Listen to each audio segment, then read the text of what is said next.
What about now? Can you hear now? Somehow I managed to hit the mute button on the live stream. I'm so sorry, y'all. My bad. Okay. Hey, warrior above, within, without, welcome in. Happy 999 portal to you. Y'all, I told you I always pay attention to odd things that happen out of the ordinary. Some kind of way when I was at some point during the stream, I don't even remember doing it because I did not handle this particular deck at all today that I'm aware. Nope, I didn't during the live stream. But some kind of way, one card fell out of that deck and something else. I had knocked the deck off the shelf and it was on the floor. So when I got up to do around after the session, when I came back, I noticed them on the floor, and this one card had fallen out of this particular deck, and the card was abundance and windfall, gifts, celebration, promotion, opportunities, and successful ventures. Now, yesterday, there was one that fell on the other side of the deck, and it was the Wheel of Fortune card out of a completely different deck. But I'm like, really? We got Wheel of Fortune one day, Abundance and Windfall the next. I don't know what's with all these cards jumping on the floor, but I'll still take them if they're that good, you know? I know that's right. We getting it. I'll take that all day. I surely will. I ain't mad. But yeah. So how's everybody doing?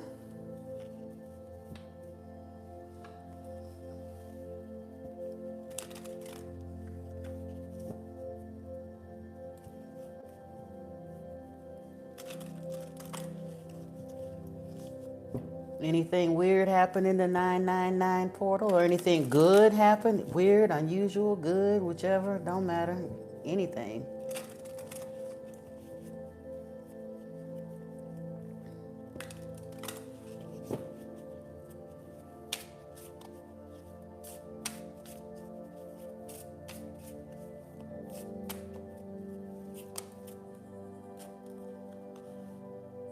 Ooh. I was just sitting here mindlessly shuffling this Reiki deck, but the one that came out just for today, I will be grateful. That is one of the tenets of Reiki. Hey, Sazadul, how are you? I am from Atlanta. Well, I'm from Florida in the United States, but I'm currently living in Atlanta, Georgia. Oh,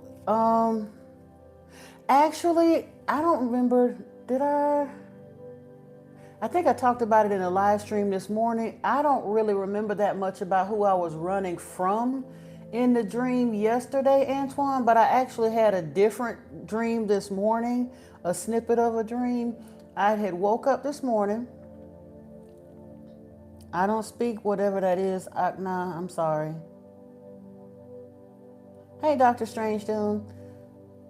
You watched the Line the Line? Okay, I have to check her out later. Like I said, I've been kind of behind on some of them.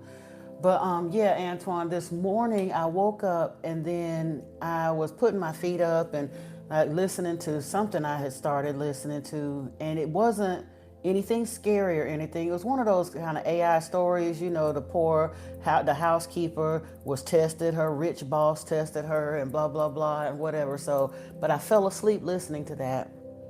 And in the dream, those stories are narrated by one person in one voice. Even they're narrating all of the who said what, all of it's one voice typically. But in this dream, I was hearing a conversation between two men. One of them was talking about feeling like something had bitten him in his sleep, and the other man was questioning him about it. And he said like this, and when I looked, it was so weird because my hand from the wrist, from about this part up, my hand was off of my body and about 10 or 15 feet over in the opposite side of the room. And it had two little vampire bites on it in I think it was like, yeah, the outside part of the wrist, like right there. And the guy was saying, no, yeah, like that. And then whatever happened, I guess so it wouldn't affect me. I have no idea.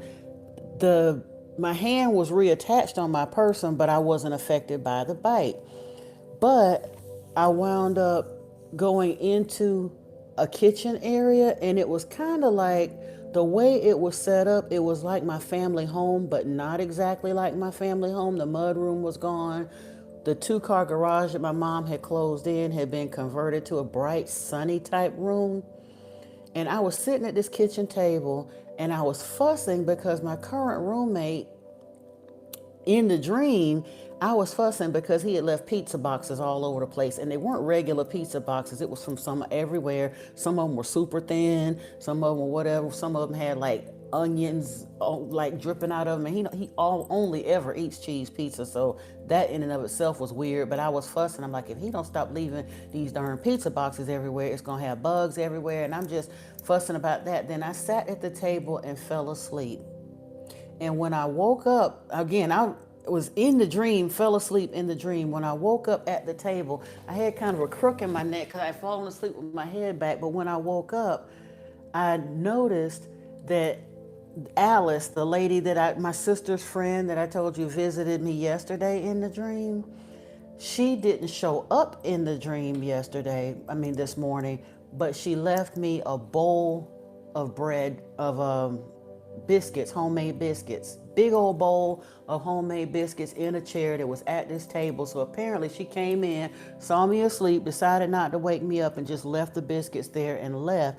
So when I got up and tried to go out through the sunroom to see if I could catch her, she wasn't there, but this little girl was in there. Now, it was not the same little girl from yesterday. It was just a little girl. She had like sandy, reddish, blondish hair, probably, because the other little girl,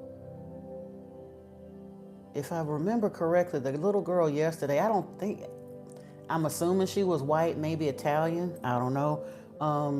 But the one this morning looked like she was black or mixed with something and had very sandy hair. I heard some guys talking outside, but I wasn't afraid of them. It wasn't like I was trying to run from them or anything like that. At the time, I was just concerned because I'm like, who is this little girl and why was she just dropped off here? I've been asleep. I don't know how long I was asleep. Somebody that came in the house, left these biscuits, left this child here, and then I was just like, oh, well, I guess I got to babysit. And then I wound up waking up because I had to go to the restroom. But yeah. Oh snap! I didn't even. You know what? I should have made it members only. Subscribers only, and I forgot to. Are they coming in? I wasn't even paying attention. I was trying not to do that. Hey Warrior, let me see. Hey Brittany, glad you made it in too.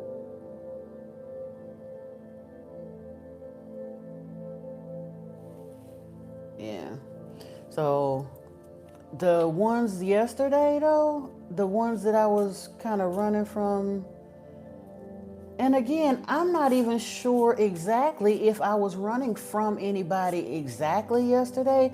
Whatever, they looked like they had more out against my yoga ball than they actually did me. Maybe I was concerned or trying to walk through whatever. Like I said, half the time it looked like I was looking through the fourth wall. So I'm not sure what was up with that. I think I was more concerned at the end when I was sitting out in the garden talking to whoever it was at the table. I was more upset because I see craft a lot in my dreams. I'll look up. For a long time I was afraid of flying, and I'd wind up on a train that somehow, whatever, at the end of the track, and it's going all up these crazy hills, and somehow I get herded onto a plane instead. And then I look up, and instead of the plane being a regular plane, it's like a shuttle or something, and we flying kind of high. And then I look around and I'm seeing all these other craft that are flying around, and seems somehow in the dream I'm the only one that ever seems to notice that these are not regular airplanes, people. These are actually craft. And that's like a recurring kind of a running gag in my dreams. I see that a lot. So last night I was aggravated because it was looking and behaving like spacecraft, but I could literally see NASA written on the bottom of it, and that made me more angry than the men, I think.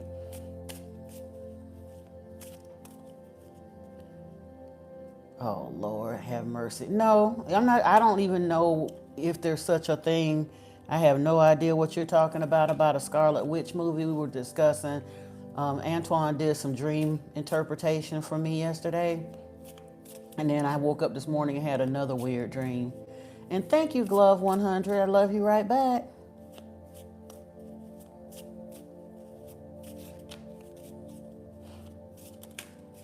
Anybody manifesting anything or releasing anything in the 999? We had Joy just popped out here too. No, Madman, I'm not. I was not your dreams. No, don't dream of me. I am emotionally unavailable.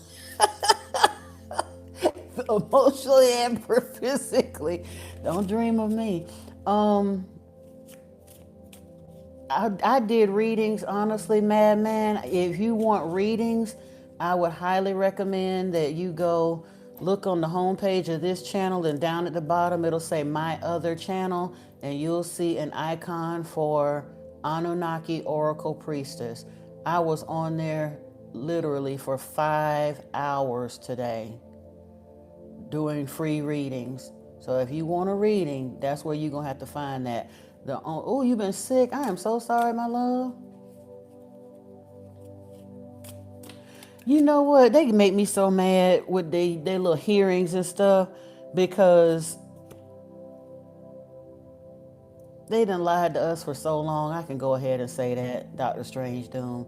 People don't realize, and I'm going to give y'all a little piece of useless trivia. You can do with it what you will. You know the UN that we have, the United Nations today? The UN organization. That was initially formed, I think it was either 1910 or 1925.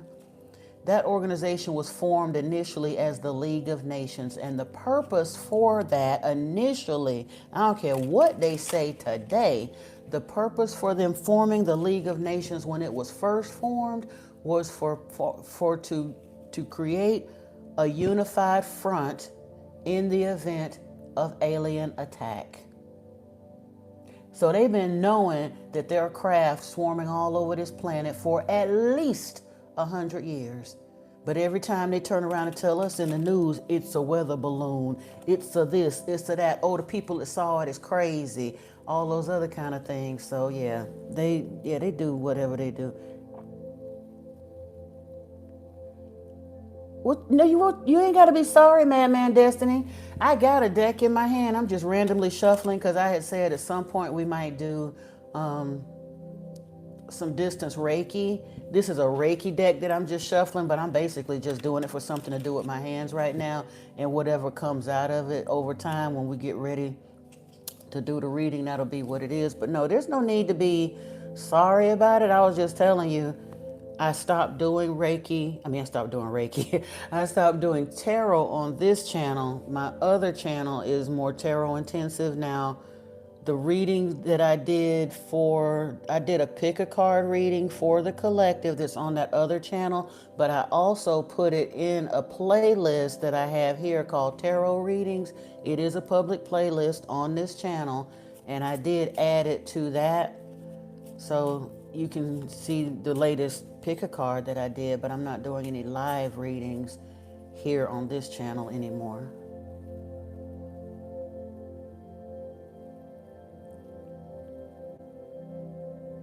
Hey, Angela Azul, welcome in, welcome in. Ooh, I saw that. That is so weird because the power, the lights did not glitch here. That was the phone glitching. Hey, Nicole Pruis. What do you mean, how can I send a like? Can I send like to my other channel, please? I put an icon there on the bottom of my other channel. There's an icon for this channel. On this channel, there's an icon for the other channel. And if you tap it, it'll take you straight to the channel. So I'm not going to put a link for the channel here in the chat when quite literally, all you have to do is go to the bottom of the home page and tap the icon, and it'll take you straight there.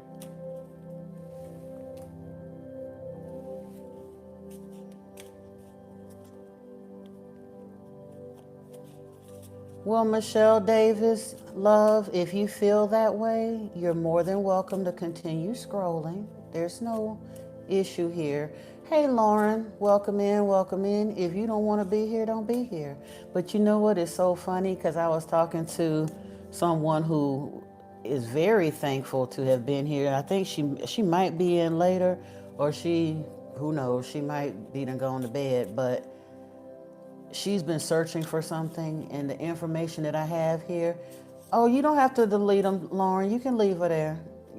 We're trying to delete as least of them as we can from now, unless they're truly offensive or saying something racist or something.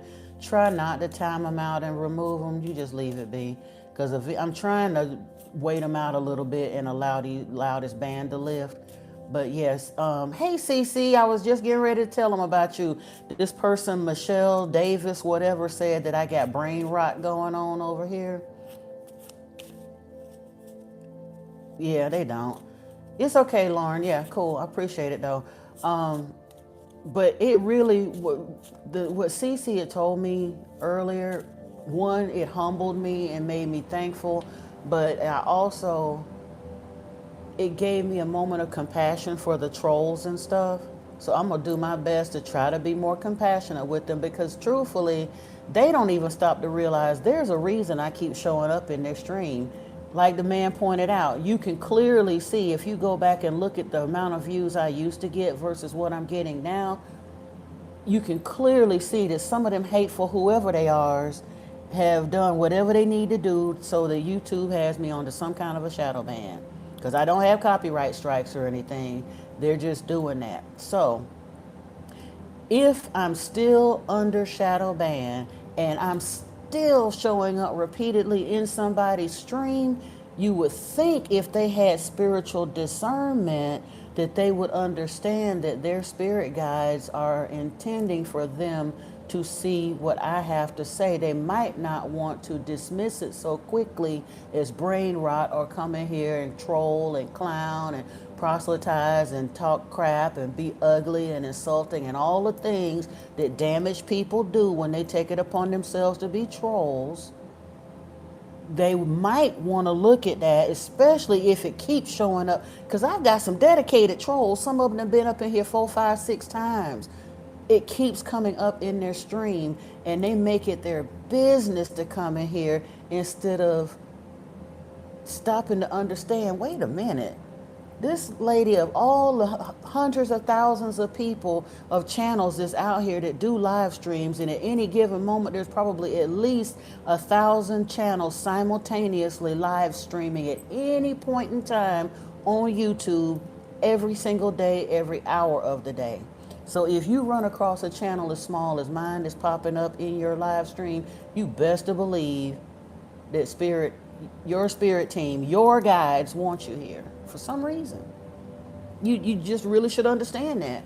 And that's the thing that you feel so kind of sorry for them, because they're so blinded by their own ignorance and hatred that they're genuinely missing out on an opportunity to find out information that their ancestors and angels and guides are desperately trying to get to them. Because I started paying attention to how my algorithm started shifting in 2018 when I understood I was undergoing a transformation. Like I said, I would see something in meditation and I might not understand why it was so or how it was so, but I just felt like, okay, I've seen it in meditation. This feels good. I know it must be right. And then 2, 3 days, a week at the most later, I'd be on YouTube and looking down the line and something just jump off the page at me like, you really need to watch this. And I go into it and it would be the spiritual answer or medical explanation or psychological reason or scientific reason. It would be some kind of an explanation to something that I had seen in meditation. And that happened to me so many times that I didn't have no choice but to understand that spirit was at work and my guides were showing me something, you know? Right, and that's the thing that gets me. If they would just sit there and be quiet. You said my advice did lead to you being betrayed, but you learned a lot and have a beautiful nephew you get to raise. No, honey, my advice did not lead to you to being betrayed. My advice might have led you to be able to see you were being betrayed. It might be a confirmation that you were being betrayed, but my advice did not cause you to be betrayed, honey. I promise you that. I wouldn't give you that kind of advice. And truthfully, if someone betrayed you, wouldn't you rather want to know it sooner rather than later? Because a betrayer is a betrayer.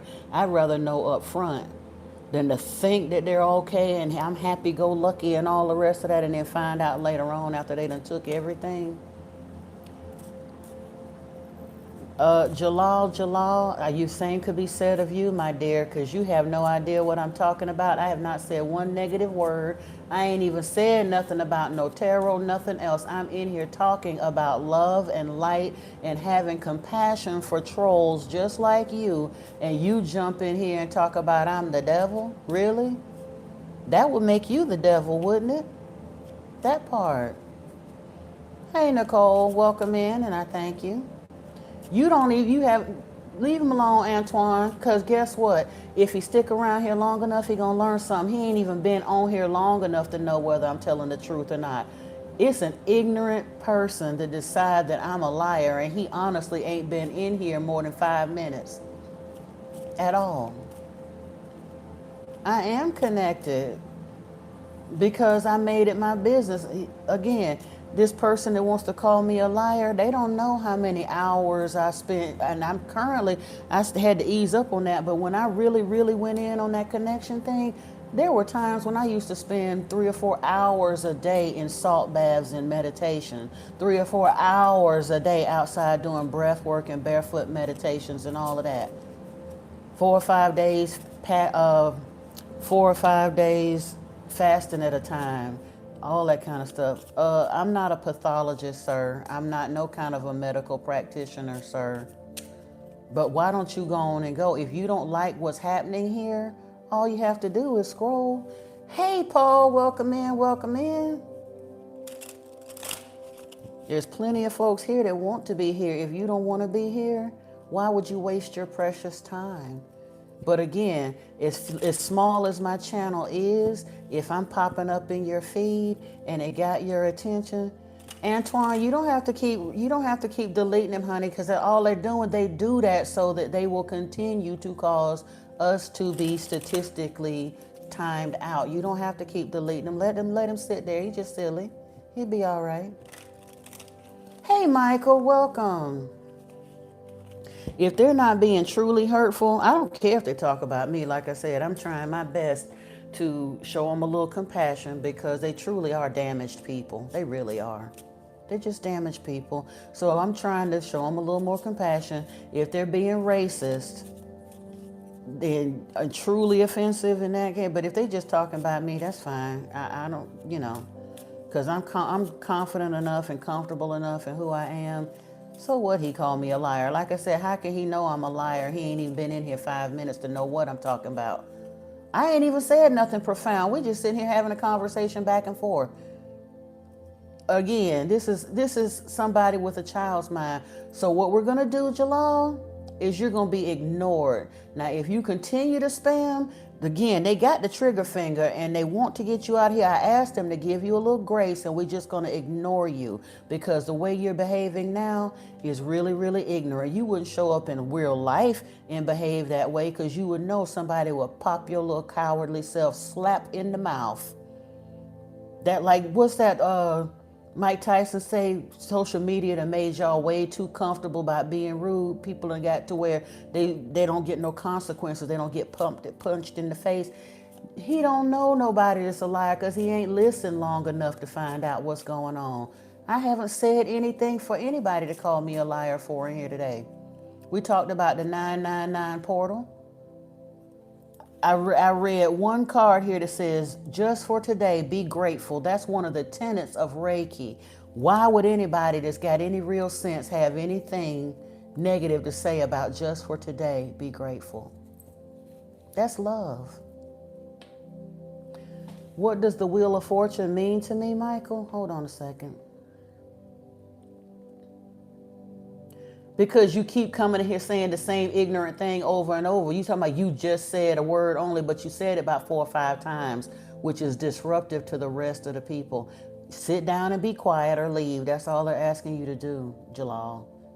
Hey, King 1098, welcome in. And welcome to the channel. I don't remember seeing you before. Welcome, welcome.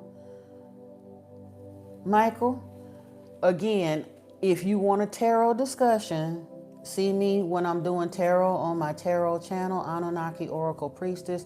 The only reason I have this deck out now, this is not a tarot deck. This is a Reiki deck.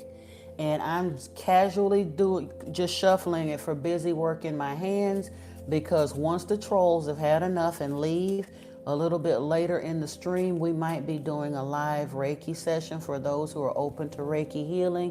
I am Reiki attuned to the master level, and I do that sometimes.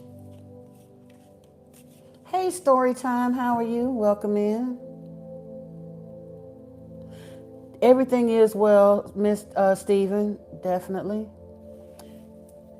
You say, is that where they want to be when Yeshua come back? Child, boo. With the way they doing, look, Paul, that's one of the reasons I'm trying to develop more compassion, because folks like Jalal and all the other trolls and haters that come in here, and especially them Bible thumping proselytizers that swear up and down that they doing the Lord's work by being so nasty and hateful and disruptive, those are the people that Yeshua said in that day, many will come to me saying, Lord, didn't we prophesy in your name and perform many powerful works in your name and expel demons in your name? And yet I will say to you, I never knew you, you workers of evil. Get away from me. That's in the Bible. And they continue to spout and spew their nonsense. They're going to be in a world of hurt when they come back and find out when Yeshua do lower the boom. Because in Revelation, whether he comes back physically or not, whether it's physically or energetically, Revelation does indicate that him and Michael come back in to kick butt and take names. Reiki, Nicole, is universal life force energy. It is a system that was developed by Master Yusui in either 18th or 19th century Japan. You don't have to delete them, story time. You can leave them be. They'll be all right. Oh, did he say? He must have said something really hateful. Oh, Lord. They got an 86,000 one. That's crazy.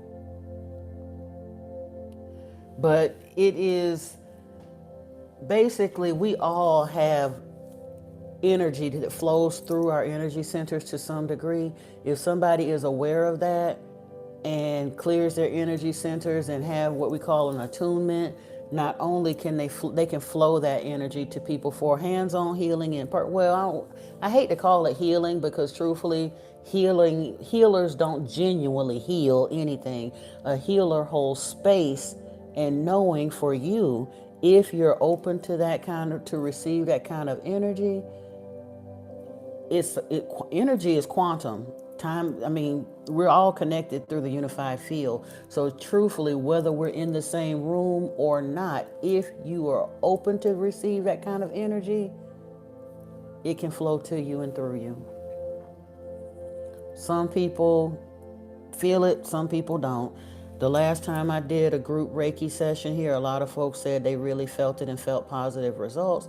So I thought that I might do it again. But like I said, I'm not going to do it until the trolls are basically gone.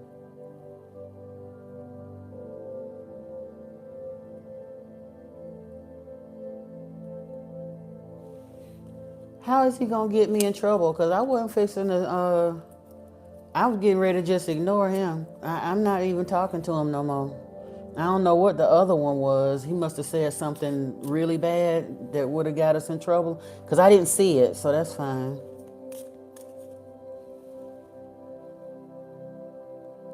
And this is the thing, if Jalal is still around here, it's kind of interesting, because all these other folks that are in here, Jalal, these are not other readers. These are a jury of your peers who are very upset at the way you're behaving. You are disrupting their learning time, and they don't like it. So much so that they kicked you off the island.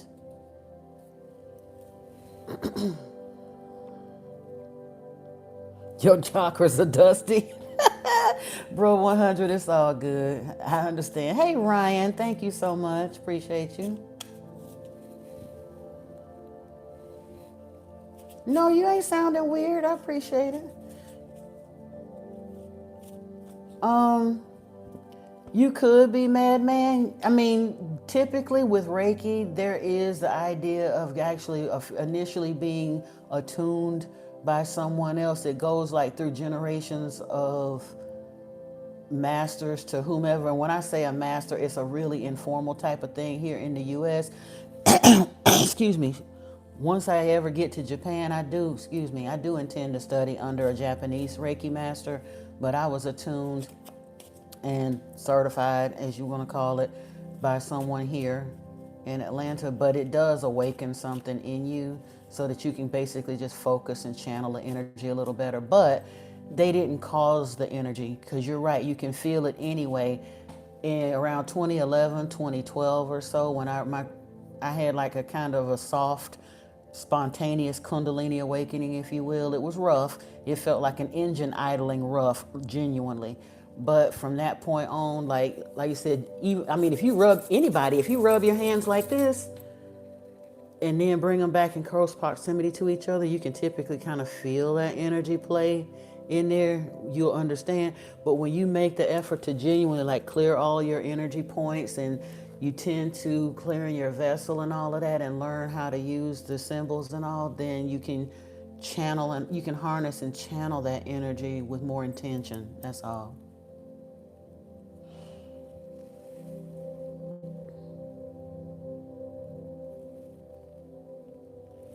You said you have compassion. They're harassing your mellow. Yeah, exactly. They are interrupting y'all's energy.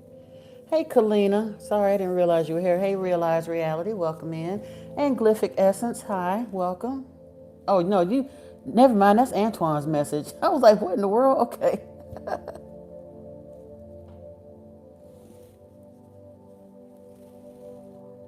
Hey, big girl. What's up? You say you feel it a lot during meditation. Yeah. And the thing is, I've been feeling it for so many years. When my guides nudged me down this portion of the spiritual rabbit hole, if you will, it basically came to my attention that most likely Yeshua was a Reiki master as well. And it just stayed in my mind and in my heart to go get the attunements and go ahead, not only to get a healing or attunement for myself, but to go ahead and get the attunements that would allow me to.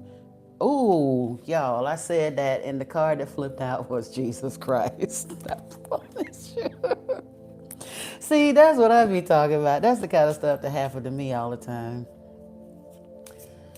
Big girl, how old are you? You talking about your daddy is mad at you? How old are you? Ryan, he's basically, Antoine is on the Buddhic path, but we basically take whatever we learn from all over. So he's familiar with Ma'at. He's familiar with a lot of different things here. Hey, August Leo, how are you? You're in Atlanta too? Awesome. I'm in Sandy Springs. Where you at? Are you in Atlanta too, Ryan? Well, that's good. You, big girl, you in Georgia? Wow. Ooh, Buddha came out too. It does feel like a ball in your hand. You be on, don't be on some Dragon Ball Z stuff now. Or more like, was it Mortal Kombat? Get over here. You said your daddy is mad at you. I'm just trying to make sure that you're grown. Are you actually an adult? You talking about your father that caused your birth? Or are you talking about a daddy, big girl?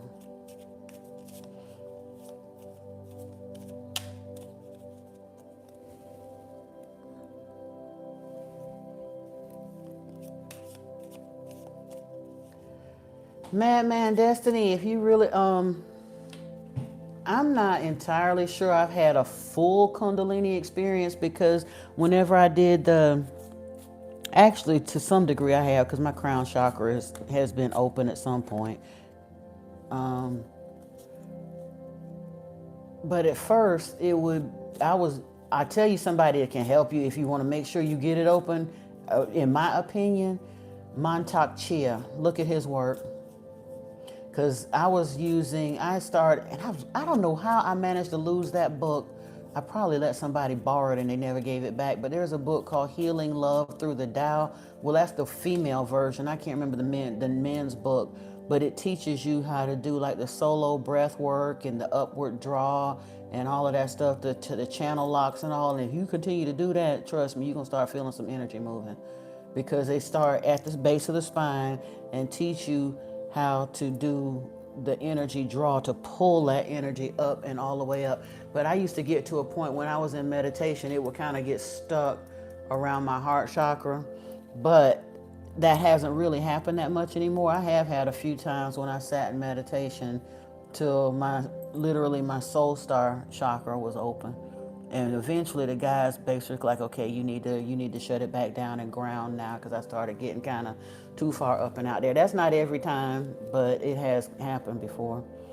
I am not up on it enough to turn around and teach it. There are free courses online that you can, here on YouTube, there's a free Reiki course. Now, if you want to actually get to where you certified to do Reiki on, heal with someone else, Mikao Yasui, this is like the teacher's card. You can look up the way I took it from a place called, I think it's called the Hoot Owl. It's off of, what's this out here? Oh my goodness. Richmond, off of Roswell Road. What am I saying? It's Roswell at, not Mount Vernon Highway. I can't remember the name of the street, but it's not too far from, you know where Zaxby's is on Roswell? It ain't far from there at all. It's right behind the Shell station on Roswell Road, near Abernathy. Oh, you around McDonough. Okay, never mind. You wouldn't know where I'm talking about necessarily. Hey, Cyprian Moses, how are you? Hey, Sherry Reed, welcome in, welcome in. I like this though. Honestly, it looks like there are a lot of folks coming in tonight. I'm loving that. And happy 999 portal to all of you. Montauk, yeah. Or it may be M-A-N, but yeah, Montauk Chia. He is so good with doing like breath work and all of that. And honestly, I don't think that man, he looked like he ain't aged a year in the last 40 years. I don't know what he'd be doing, but he'd be doing something. I'm hoping that whatever we got going on manifestationally, I'm hoping I get myself together so that I can actually go to one of his live retreats before he transitions off this earth. I would love to spend some time in that environment, for real. Yeah, that's why I said my Madman Destiny, it will feel like you moving. It felt like, for a while, it felt like I was caught in a low grade earthquake. I'd be sitting at home or sitting on the bed, laying in the bed with my daughter or whatever at the time, and I'd be like, y'all feel that? And they're like, what are you talking about? And it would feel like whatever I was sitting on or the bed or whatever would be shaking like that, and I was the only one that could feel it. And that went on for a while until I learned to start like cleansing my aura and balancing my chakras and that kind of stuff. And then that's when I could begin to feel it come up and out. But in meditation, I mean, and when they talk about like the blooming of the lotus, some talk about in meditation that it either feels like the hood of a cobra or the blooming of the lotus. It really do. You'll be sitting there weaving like this. And again, I didn't even know I was doing it till my son came in. I was like, I thought I had been sitting in meditation for like 5, 10, 15 minutes. And he was like, no, you've been out there for about 45 minutes. He said, I just came in and you was just weaving like this. But it literally felt like, it felt like I could feel it all the way around, like the head of a cobra.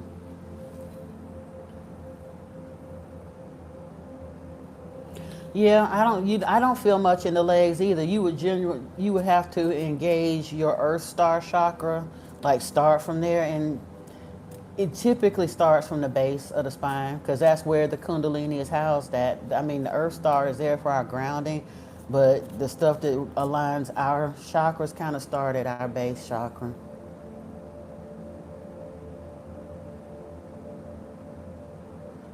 Thank you, Antoine. I appreciate you, brother. I genuinely do. You said you wanted to ask about the pineal. You had a headache in that part of the brain. You also have a lot of eye crust coming out of both eyes, and light hurts them. My eyes, I don't. They call it dry eye, but my eyes. That's one of the reasons. Like I think it was yesterday and the day before, I didn't wear any makeup at all because my eyes have been extra sensitive and they've been bothering me for a minute, but they're starting to feel gooky. And I'm putting like the drops in them and stuff, and they still feeling kind of cruddy and gooky. Now, Paul, are you fasting or cleansing or doing anything like that? Because if you're doing any kind of reduced intermittent fasting, any of that, and you're burning off sugar as your glycogen stores are burning off, it could be either releasing that, or even if you got,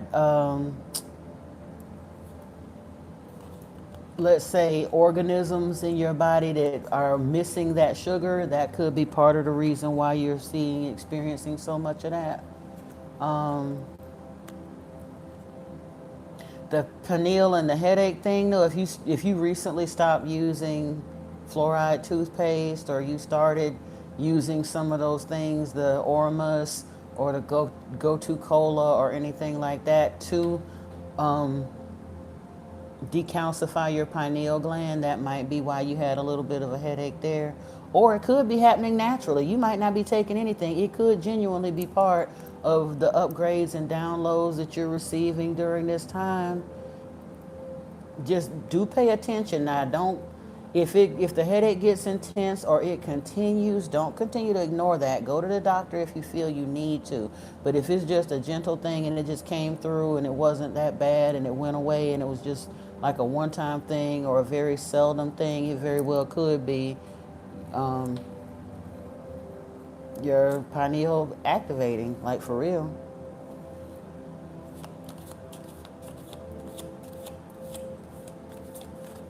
What have you seen, Madman Destiny? Oh, the thing with the cobra thing and the lotus on the head, yeah.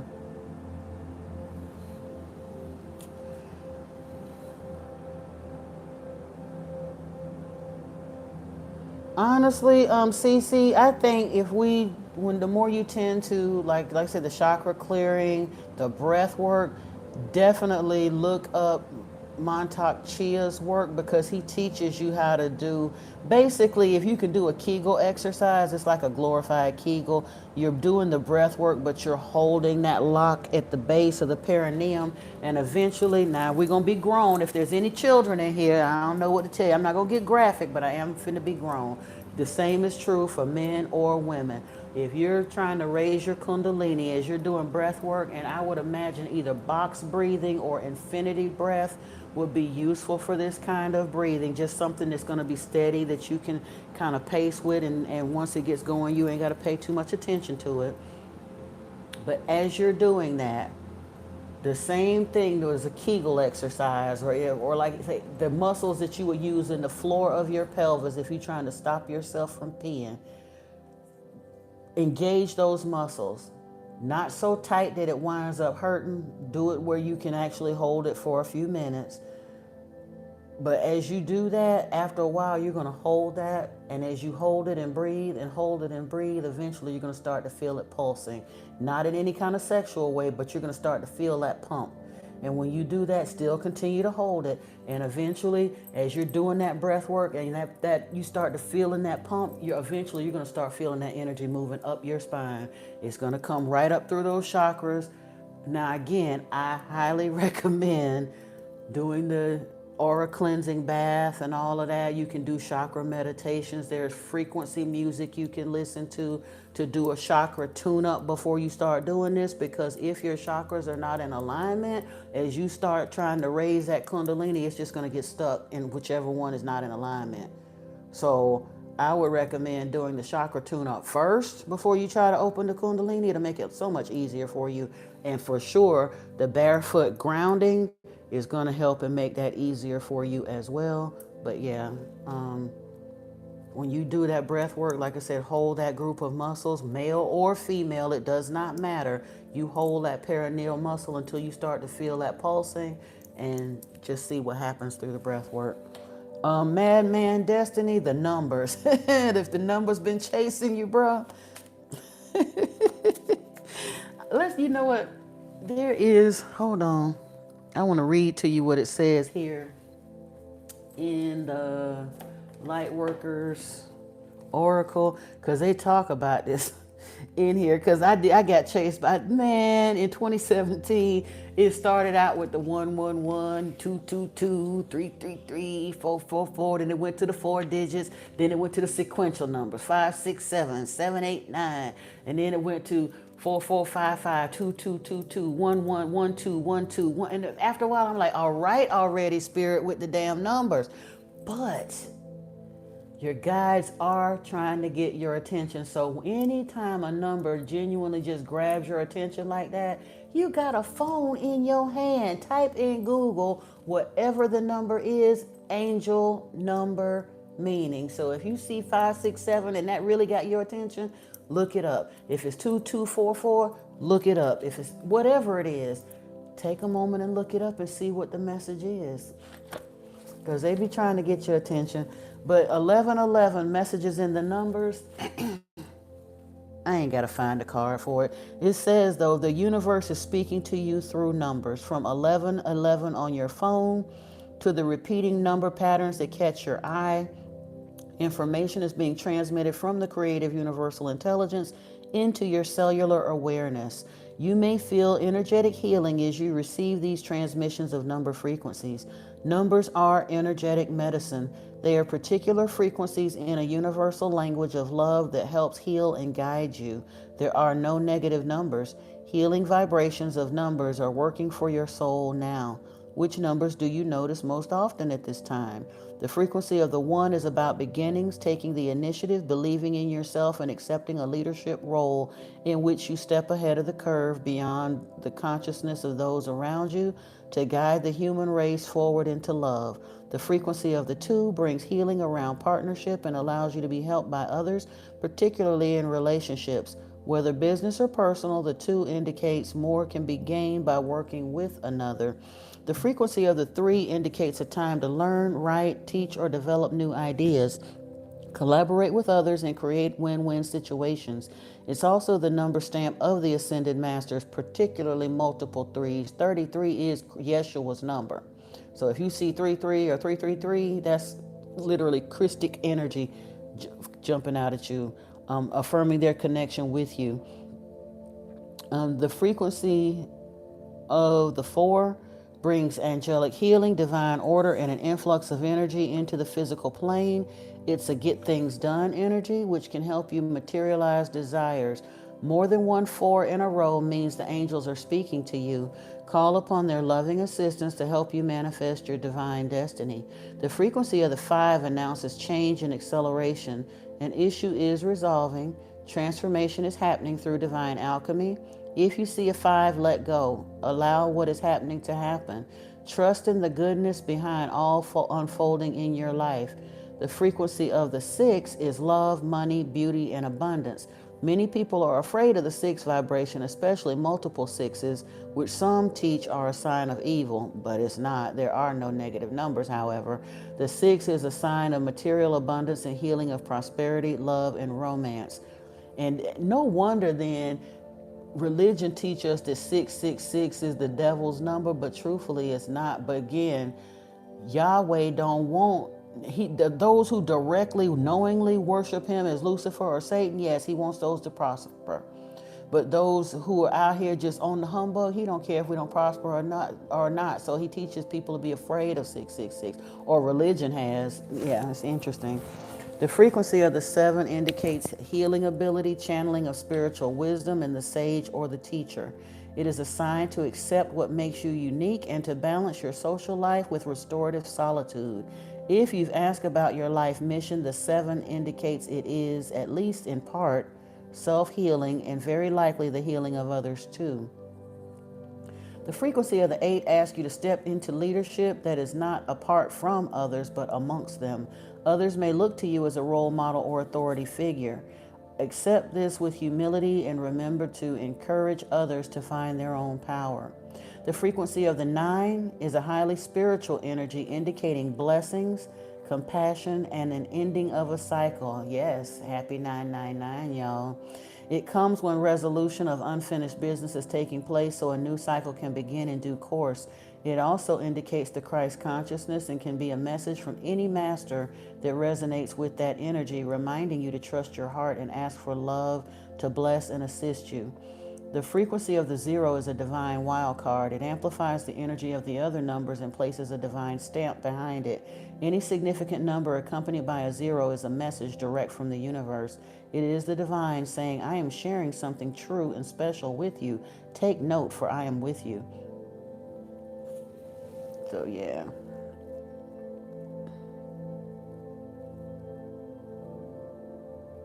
Hey, Brittany. Didn't see you. Hey, Valerie. Welcome. Welcome.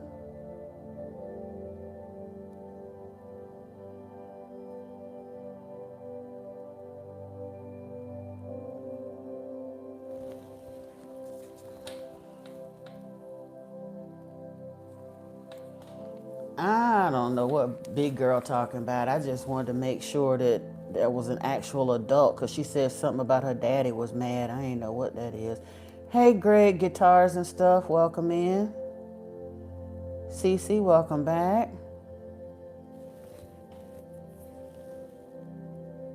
Oh, wow, Paul. That'll do it, bro. You say you you just came off of a 36-day watermelon fast. That is amazing. Yes, congratulations. You see, you broke it with protein, though. What kind of protein? I would imagine that was ain't no tell you probably your that little headache and that feeling. Yes, probably was your pineal gland cracking open. I mean, the shell coming off of it. Because when I stopped using fluoride and I was using Go-To Cola and all of that, when I reached a point, I felt when the calcification around my pineal gland broke, I did feel it in my head. It was like a little headache thing, but it wasn't bad, but yeah, I felt it.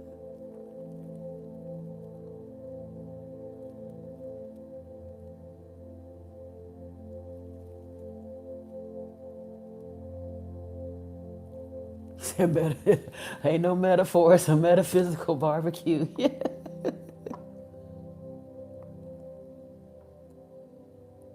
You're sensitive to energy. After 36 days of only watermelon, I would imagine you are. You probably were before, but you really are now. That's what I'm looking forward to next month, for real, Paul. I am looking forward to it.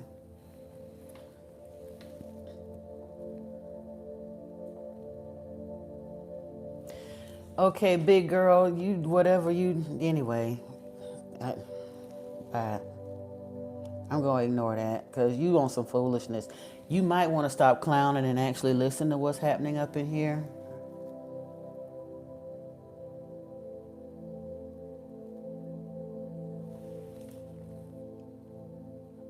Well, that's true. I would imagine so. It's just, listen, Paul, I didn't even think to ask anybody to sit or lay on the ground. I'm a country girl, so I used to do that. But people act funny about even taking their shoes off and putting their feet on the ground anymore. So I didn't even think to tell somebody to put their belly button down there. But yeah, if you got a clean spot of grass where you're not gonna get bit up by ants and all that other good stuff, lay on the ground, lay on the grass, turn over, do all of that. Yeah, the more time you can spend laying on our mother, and it's healing for the joints and everything because it genuinely shakes off, it pulls that RF frequency buildup off of us. Hey, Jimmy Key, how are you? Oh, Lord, here you go with the nonsense, but it'll be all right.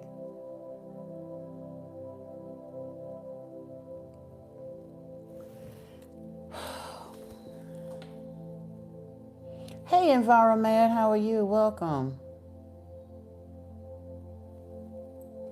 Honestly, now I don't have nobody to go around the fire with, no, and anybody else because I'm kind of a solo person at these points with my journey.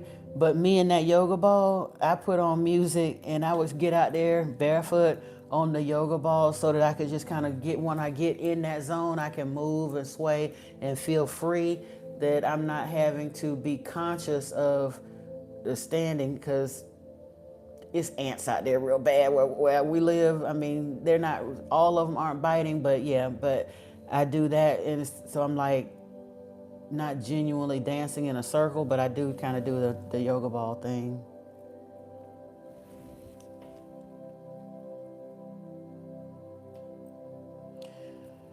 We didn't have a conversation. You came in here a few days ago and said that, and then when I took exception, I thought you was talking about something else. You said it was a real tribe, but we ain't talked not near a day since then, Jimmy Key. So either you was on some foolishness or you back with some foolishness, but either way, we haven't talked.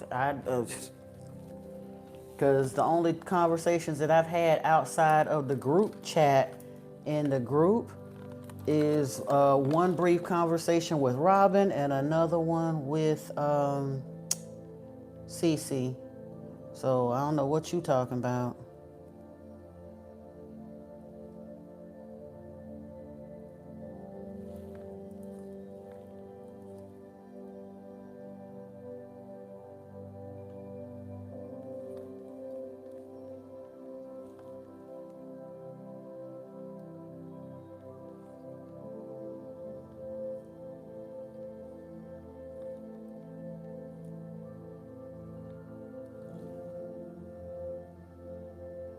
There is no Magilla tribe, you idiot.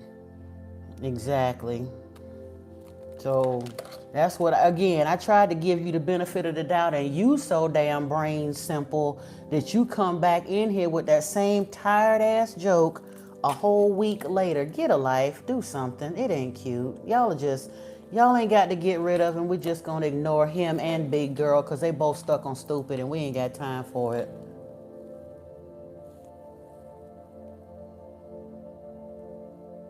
I'm in your opinion, I might look like a gorilla, but I guarantee you I look better than you, your child, your mama, and your girlfriend, probably.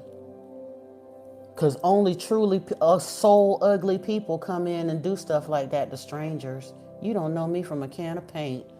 And you came in here not once, but you coming back several days later. You supposed to be an adult and you acting like a 9-year-old child, play yard bully. Why does that make you feel good? None of your peers think it's cool. Just because you can hide behind the invisibility of a phone screen. And truthfully, you know what? I saw a short reel today, and I can't remember. I think it was CEO Matty J. I think some dude came in his live stream talking all kind of racist stuff. Oh, and he said, I got time today. He tracked that dude down, found out he was in the military, found out what ship he was on and all the rest of that. He got that dude kicked out of the military on some nonsense. People online are too comfortable being god-awful assholes to people for no reason except to satisfy their own miserable selves. But sometimes they run across the wrong person who got time that day, and there are consequences. I don't know why they think that nobody can find them. Just because I may not take the time to do it, you're going to get comfortable enough and slip up and do it to the wrong person. One day, somebody going to track you down.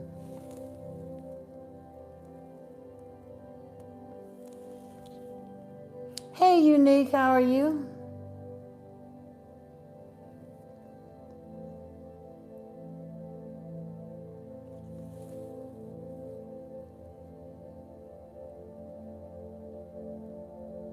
Oh, shoot, it was 9:22 when you asked the question. I'm just trying to scroll down. I'm just trying to scroll down and catch up. I'm sorry.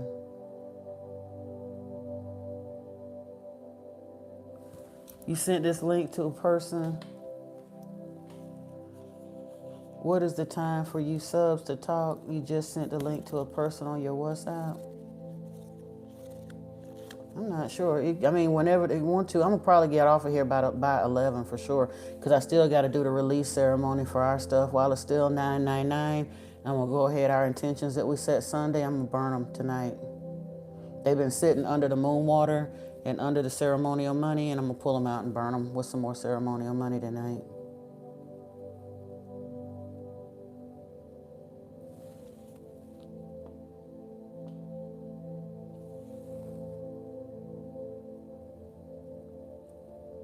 Oh, okay, you broke it with beef broth? That's cool. Hey, Marie Garcia, sorry. Hey, P. Vader.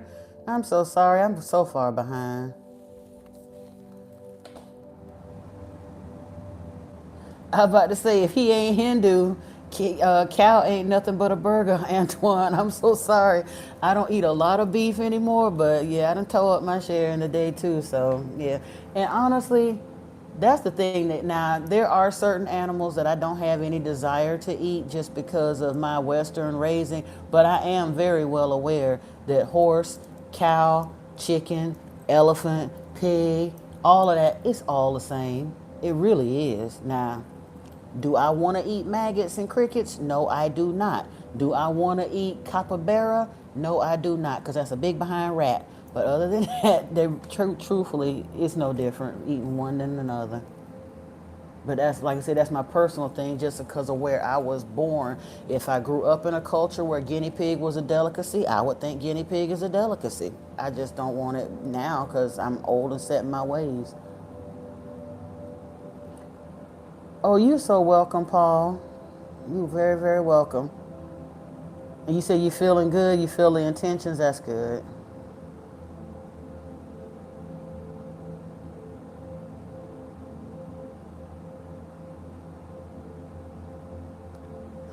Honestly, I was glad when you told me that I had actually called some of your guys. I thought that was really, really cool, Antoine. Hey, Obed, how are you?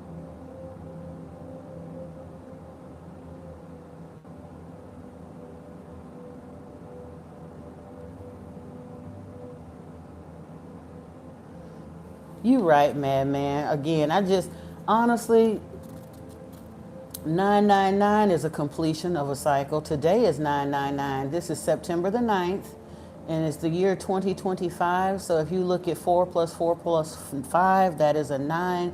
This is the 999 portal, and they said the energy of this portal is going to continue through about the 12th. I forgot there's something in retrograde and something else coming through. I'm not real big on the astrology, so I be forgetting what all the placements and stuff are. But energetically, it's supposed to be a very powerful day. You say you met a new person in the group WhatsApp, left us a message. Oh, you told them to come and join us live. Okay, okay, yeah, that's cool. I'm loving that. I mean, if we did have, well, that's true because 999 equals 9. Yeah, yeah. And truthfully, no matter how many nines you put in there, it's still gonna equal 9. Like I said, 4 of them equal 36, which is a 9. Yeah, so it's still gonna equal it. It is a very busy month spiritually and energetically, for real. Yeah. Um, it's a good thing. It really is. And I'm loving the fact, even we had that little group of people that just came through. Some will stay, some won't. As far Madman Destiny, I would like to ignore them, but it came to me the other day. Now, he just got on my nerves because he continued with it.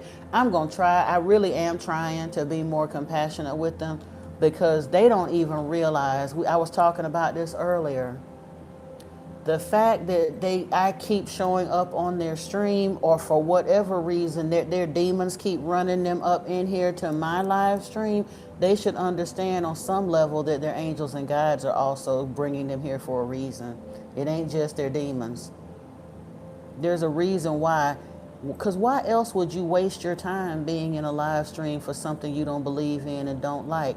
Or why would you waste your time just literally coming in here for the sole purpose to attack someone you do not know and have zero history with, a stranger off the street, so to speak? You want to come in and insult the way they look and call them names and all that other kind of stuff. Why would you do that?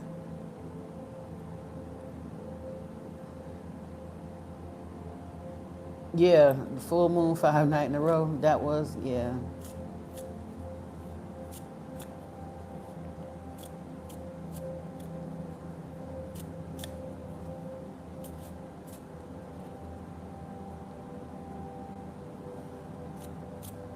Hi, Rakesh. If you're feeling low energy in your body and mind, I highly recommend grounding yourself. Put your bare feet on the ground, meditate. Definitely lots of water. You may want to actually take a spiritual bath. If you can get in a bath with some salt or salt water, then I highly recommend that. Do subscribe to the channel. I have lots of information that hopefully can help you feel better overall. But I mean, it's a process. But it's the first thing would start with cleansing the aura and clearing the mind with meditation. Understanding is the first part of enlightenment. Yeah. And I think that's too part of the reason I try to have a little more empathy for the trolls, because I do understand they are like damaged children, genuinely. Because really, mature adult people don't behave that way. These are literally grown people with voters' registration cards and driver's licenses that take time to come up in people's live streams and sling racial slurs or talk about their appearance or just all kinds of foolishness. These are grown people. And that just, it boggles my mind. They genuinely are mentally ill. So I try to have a little bit of compassion for them and hope that if they stick around long enough, because they keep coming back, so that means they're sitting here even when they've been timed out. They stick around until the timeout is over with so they can jump in the fray again. So I'm hoping that they'll hear some of what we're talking about and it will get to their heart, because their guides, their angels, their ancestors are desperately trying to reach them. They keep sending them this way anyway. They might as well listen. Music is great for energy. This is actually I don't remember what channel it is, but it's somebody's 999 portal music. It's a little calmer than I like. I like something with a little more oomph to it, but I also figured, hey, it's the 999 portal, so we're going to go with it. It's actually live, whatever it is right now.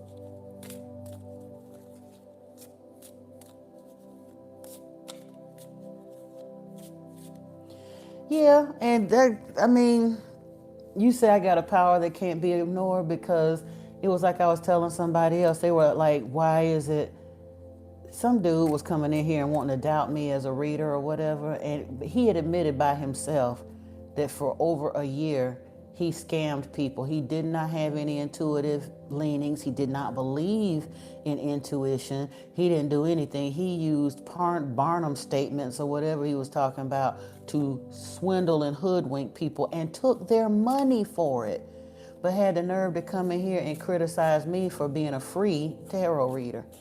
And I'm like, for real, you done made all your money. Now you gonna come in and want to turn over, make it bad for everybody.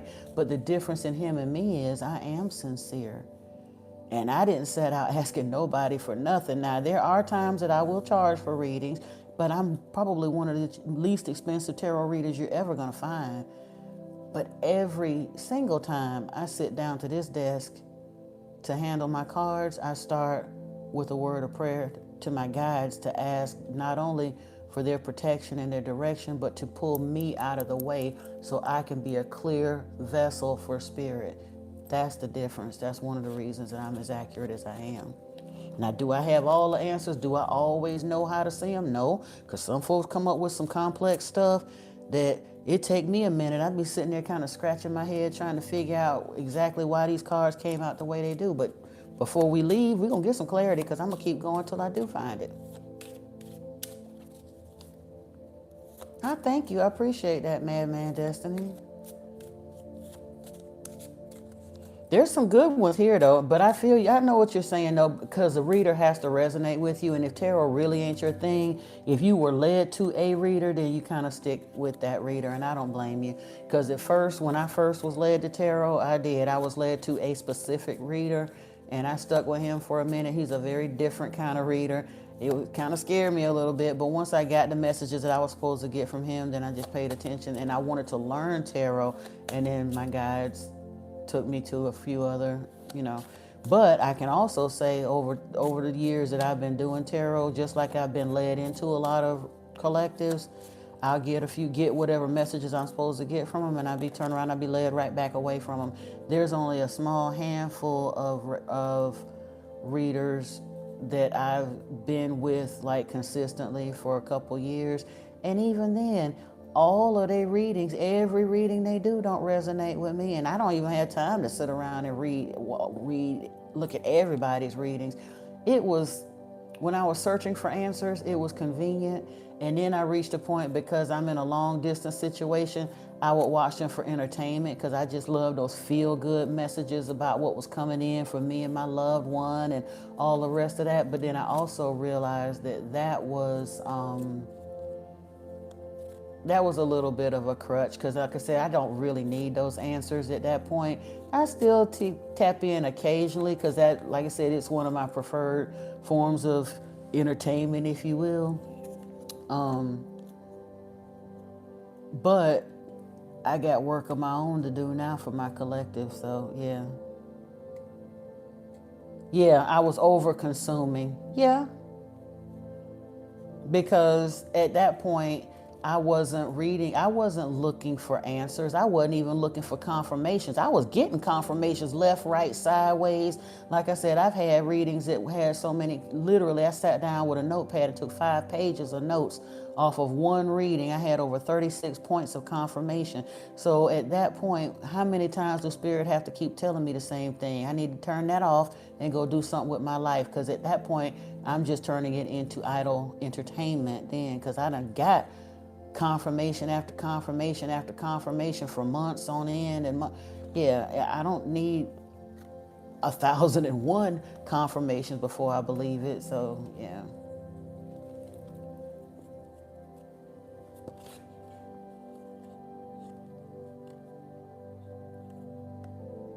You said you was hoodwinked by Enlil, you was saying. Oh God. Oh man, you a trip. The truth does become apparent, Kinglet. That's one of the reasons I let it go at that point. And again, I'm not saying I don't still, especially because we are still at a distance from each other. Every once in a while, I still like to get those little notes. So if a reading really jumps out at me or whatnot, I may still watch it, but I'm not watching nearly as many readings as I used to. I don't have anything against those readers. They still out there doing their thing. But I know that those messages aren't particularly for me. My guides aren't leading me to them anymore. I got other stuff to do other than sit around reading, watching 15 tarot readings a day.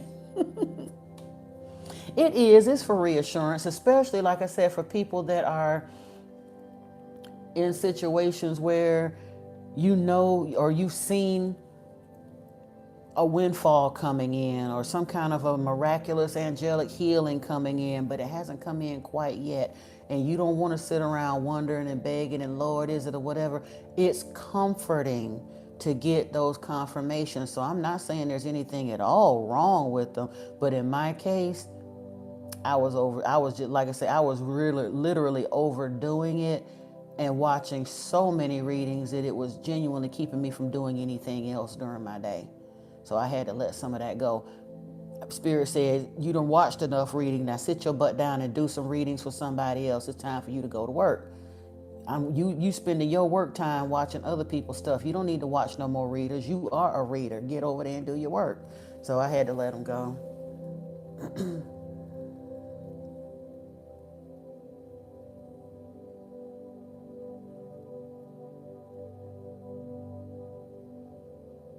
The message find you in a distance relationship. Yeah, in those situations, it's super comforting, because especially if you're on a crazy time difference or whatever, yeah, you get a chance to talk to that person, but you might not get a chance to talk to them like you want to, especially if they're in a country where data ain't free and all the rest of that, or they got to do all kinds of crazy stuff, go jump through hoops and all of that. So in that downtime, getting those confirmations, especially when they're confirming the long distance relationship, and then they turn around and they mess around and call out your sun sign and that other person's sun sign, or call out both of y'all's rising sign, and then they all up in your business like they was on your phone with y'all, and they notice it, and you're literally hearing all of your relationship details in that reading. That is super comforting for those long distance relationships.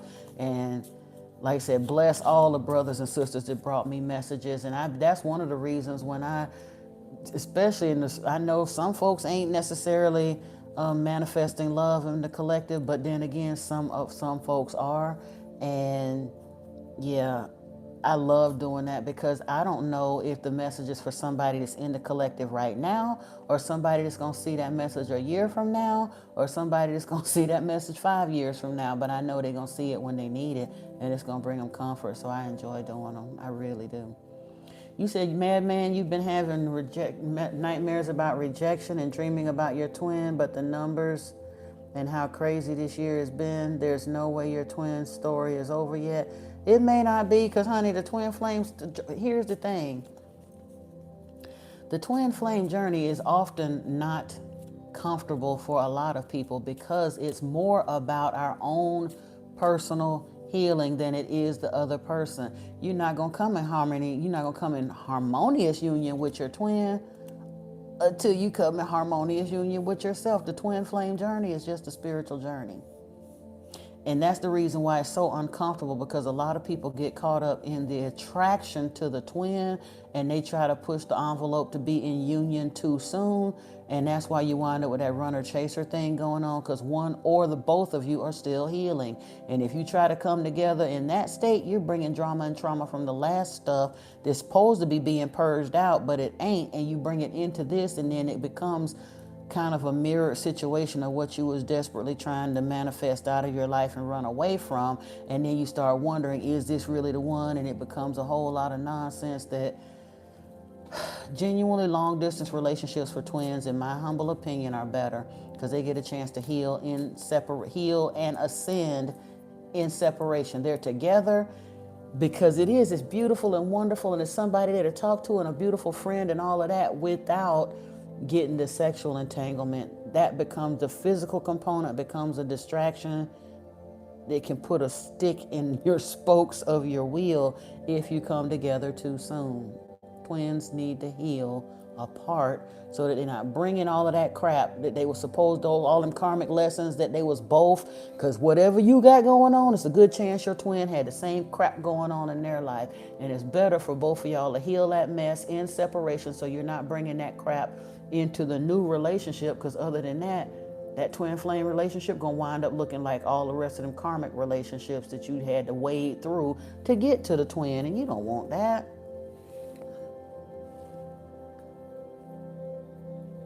It is the night kiss you miss, but guess what? At the end of the day, truthfully, you'll be together a lot longer in the long run if you miss them night kisses until it can actually come together the right way. I do readings on my other channel, Anunnaki Oracle Priestess Kinglet. I have readings here. I got a playlist called Tarot Readings. It's probably about 30 or 40 readings on this channel. I just stopped doing readings on this channel because we're going to be more focused on, like I said, spiritual conversations, what's going on during the day, talking about the angel numbers, all this kind of stuff is what we're doing over here. And then the tarot channel, the tarot will be on the other channel. Hey, Gregory Foster, welcome, welcome. Hey, Christopher Mitchell, welcome in. 7 months, yeah, I hear you. You think twin flames are always supposed to be together?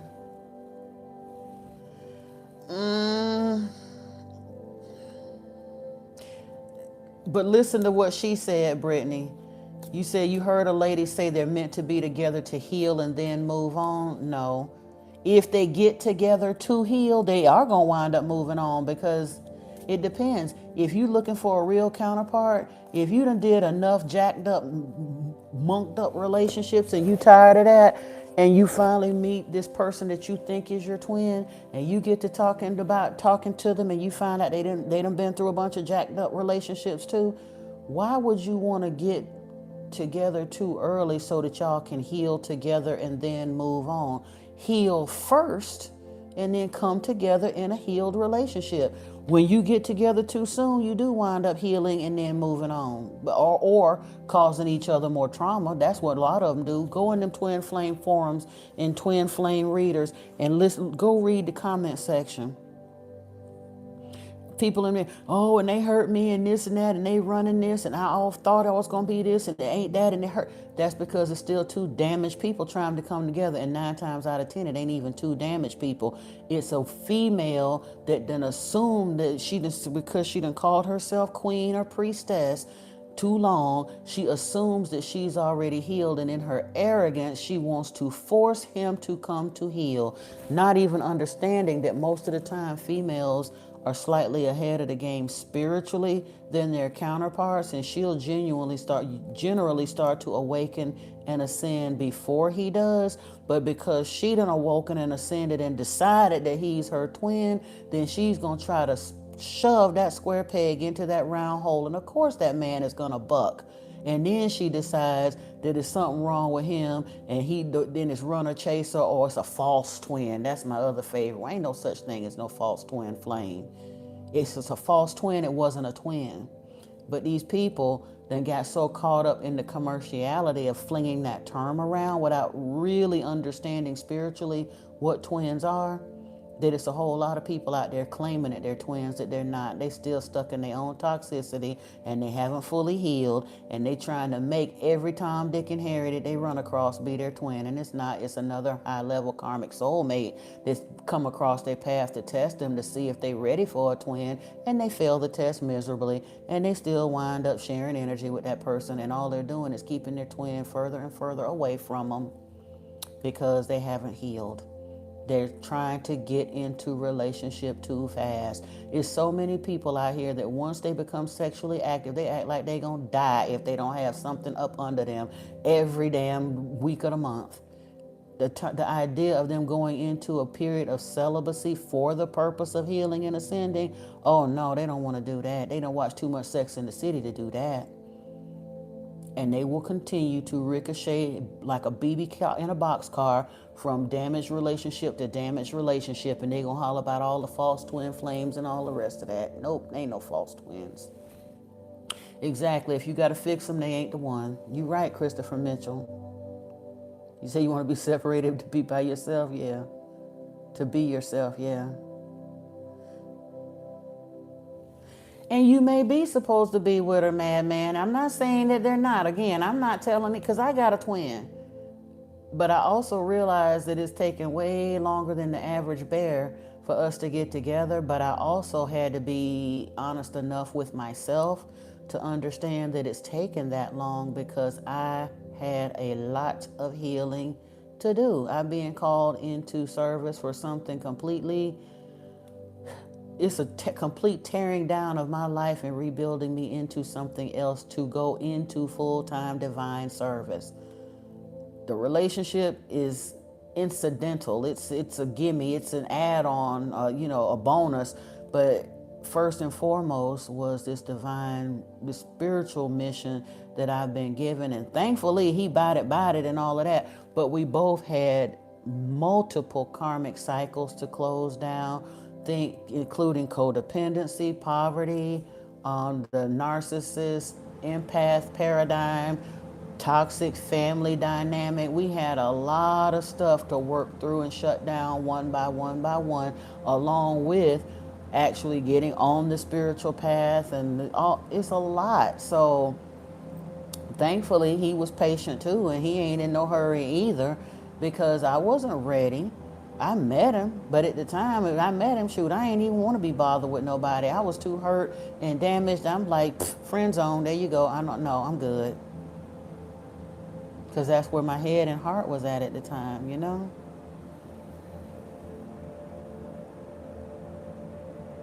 But just don't be in a hurry. Like I say, if you know you're supposed to be together and she's acknowledging it too, at the end of the day, unless y'all's biological clocks is ticking trying to have kids, there's no rush. And even if they are, as long as y'all both stay healthy, if spirit wants you to have a baby, you'll have it. It don't matter. Look in the Bible. They claim that Yahweh gave Sarah a baby when she was like 80 years old. So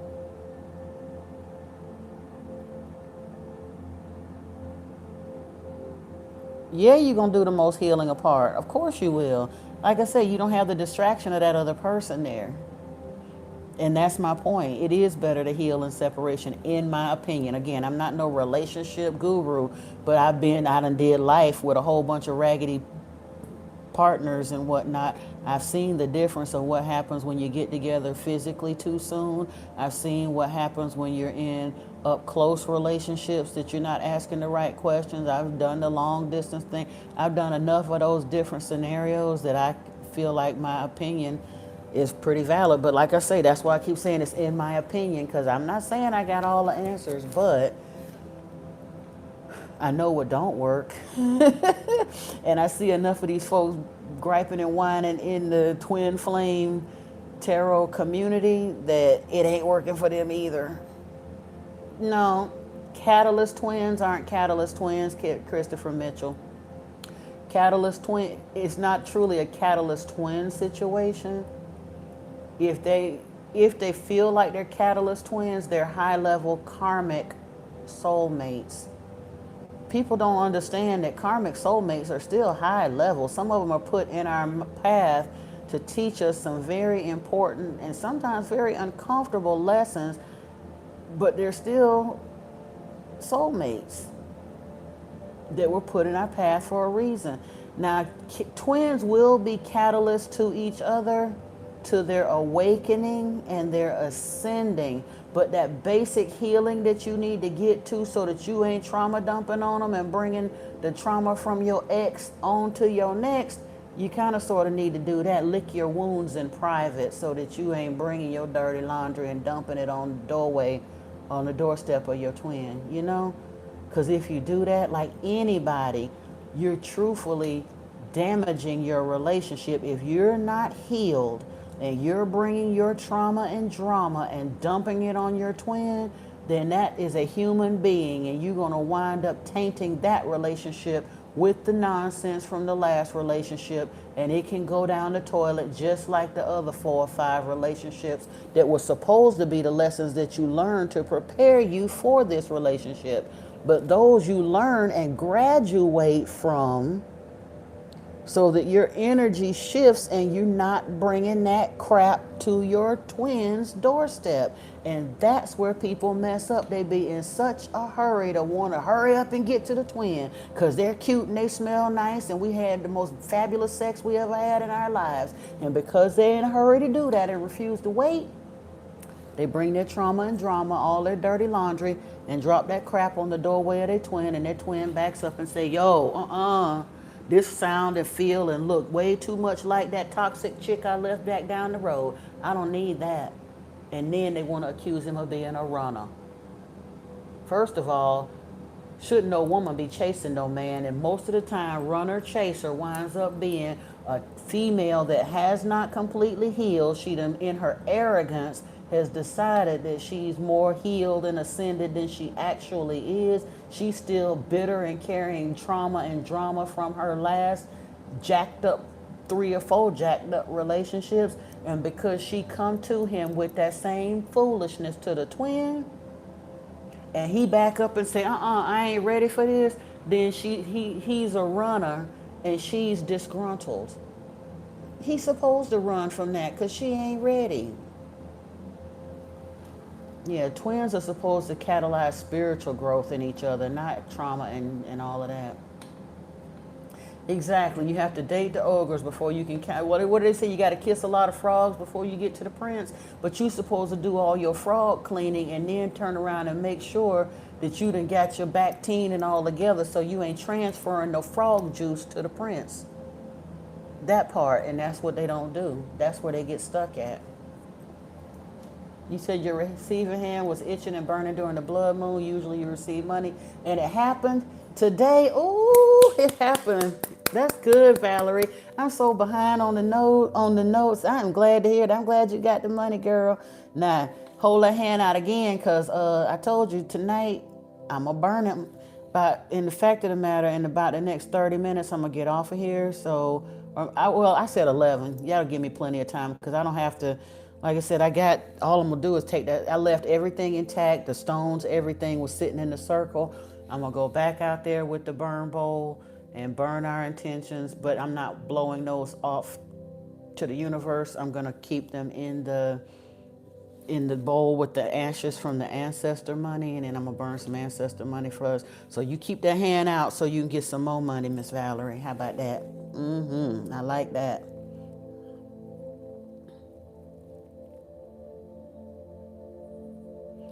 You say you want to be separated to be yourself, yeah. Brittany, when I found out, when I started digging into twins, like I say, it was basically I was led to it. When I first got into tarot, I didn't know nothing about no twin stuff either. It wasn't until my guy and I started having all this weird stuff that was happening, the telepathic connections.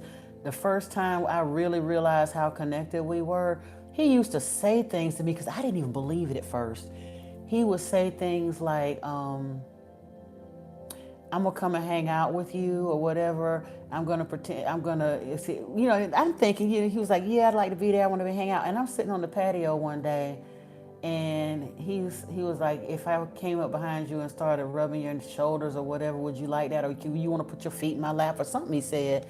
And we were sitting up there. I was kind of half into that meditation space thing that we had been doing for a minute, and I literally felt his energy pass through me, and I was like, I was talking to him at the time. I was like, did you do that? He's like, yeah.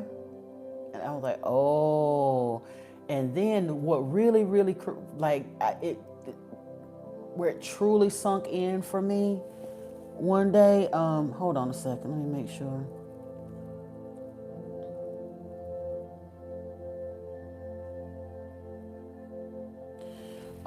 When it really, really sunk into me that we were like truly connected, we got, because I used to hear things that he would say, or, okay, I'm gonna be, like I said, I'm gonna try not to be too graphic, but we've been together, me and him have been together for a minute, so there were times when we have our little spicy text and all that other good stuff, because I'm a fairly decent storyteller and all that good stuff. And he finally reached a point, he was like, well, I wanted to ask you something, babe. He didn't really need to do that anymore. And I'm like, okay. And so one day we were talking and whatnot, and I had just taken a shower, and he said, you smell really good. And I'm thinking he just talking, right? I'm like, whatever. And he was like, no, he could really experience me. But when we went in and did that meditation thing that we do, what tripped me out and really let me know he wasn't just talking, number one, it was two things. I was being flirty with him or whatever, and I had said something slick out my mouth, and then I was doing that, you do that talk, oh my God, I shouldn't have said that, and all that stuff you do in your head. And the conversation that was going on in my head was very much not things that I would say. He literally talked me off the ledge of that and said some things to me that were so beautiful, it really, really made me cry.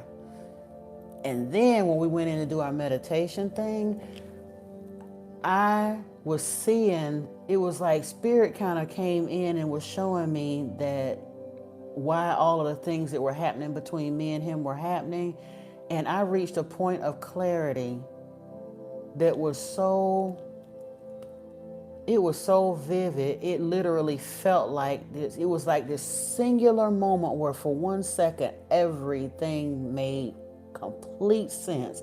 And then it was like this blinding flash of light, and it felt like my head was imploding and exploding at the same time. And I had to stop our meditation. I was like, hold on, I can't. And I couldn't even explain to him what was happening, but I didn't have to. It literally felt like when I was there, I had to just chill and get to myself. I was laying down.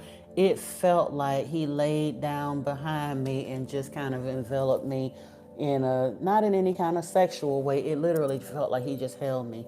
And then the next morning when I was talking to him, trying to let him describe what happened, he said, I know, because he had felt it too at the same time. And then I understood that, okay, he ain't just talking when he says those things to me. We genuinely are connected. And then we've had a couple times where we would be doing our telepathic thing, and he would literally push a word in my head so hard that I ain't have no choice but to type it as a confirmation. And then I knew that we were genuinely telepathically linked. It do feel kind of like you're on drugs, mad man. You said you know when it's your real twin. It feels like you're actually on drugs. Yeah, it kind of do. Yeah, yeah. You said I got a coffee coming soon. Thank you, ma'am. Hey, I take that. I appreciate you. You did it, but I'll take it just the same. I appreciate you. You said you're celibate and protecting your energy. That's the best thing to do until it becomes clear to you. And that's what I was trying to explain to somebody years ago before I even understood anything about twins, before I was anywhere near this part of the journey or anything. It was my understanding. If you are rare, don't it stand to reason to you that your partner would be equally rare? You ain't gonna just find them laying around anywhere. That's gonna be a little something that's gonna be a little difficult to find. Hola. Huh? Oh yeah. Why you say that? Huh?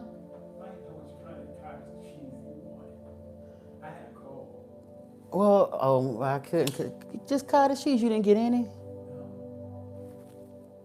Full fat cottage cheese would have been fine, but it's all good. It's all good. Don't worry about it. Oh, okay. It's cool. Like I said, if not, that's fine. Sorry about that. I had a conversation with Okay. Wait a second. I'm trying to.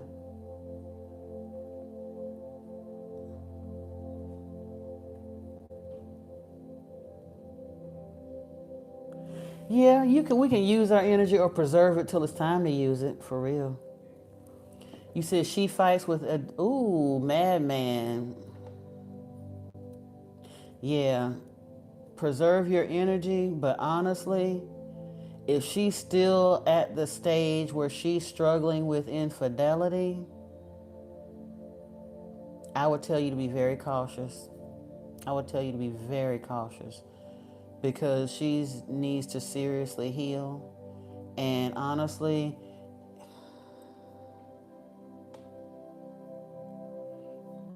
if she struggles with infidelity, that may or may not be something you want to fool with, whether you feel like it's a twin or not. Because all twins are not going to come together every single lifetime. If she's identified that you're genuinely her twin, she shouldn't want nobody else. No matter how much ocean is between you, no matter how much time it takes to get to you, she should not, if she genuinely feels like you're her twin, she shouldn't have to struggle with infidelity. I'm just being real.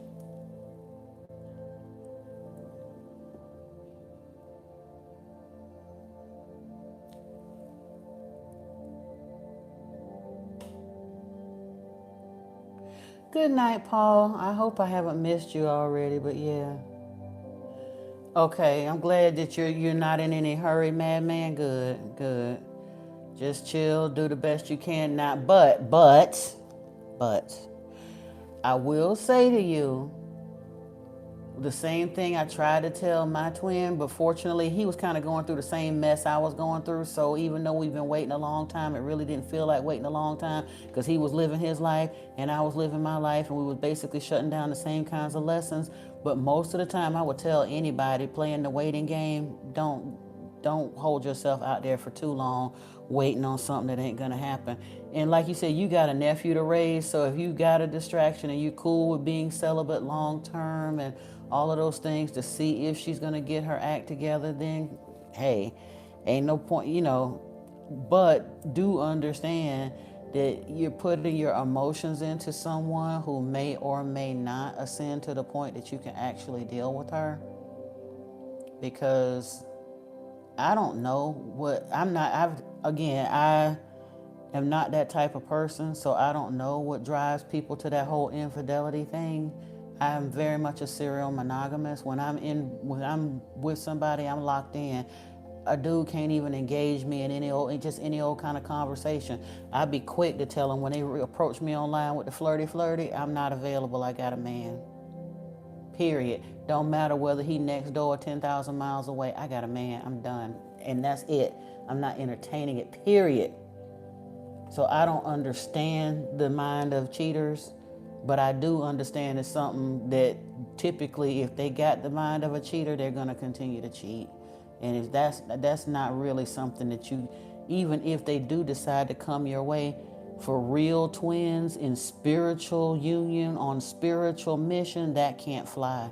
You got to keep your energy pure. You can't be sleeping with her and whoever, because their energy will mingle. And that might be why she can't get her act together, because she too hot in the draws, and that don't even make no sense, especially if y'all are young. Women don't hit their sexual prime till their mid-40s. So if she's in her 20s and acting like that, that's some daddy issues or some other psychological stuff that you may not even want to be bothered with. I'm just being honest with you, okay? Yeah, Christopher, Sarah was 90, Abraham was 100 when Isaac was born. You right. So that's why I say ain't no rush. I wouldn't count in this day and time with all of our toxic load that we got. It ain't going to be that many 88. But we do still see people like 68, 70 years old having babies. I don't hope to be that old having a baby.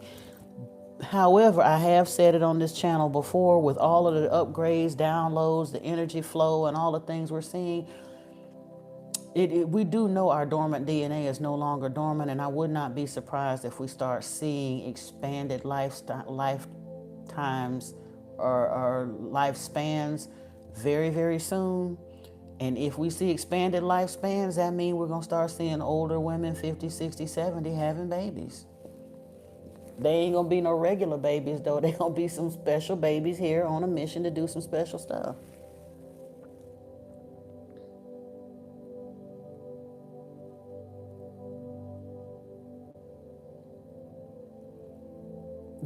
Fire. You say you don't want no frog juice? I'm way behind, goodness.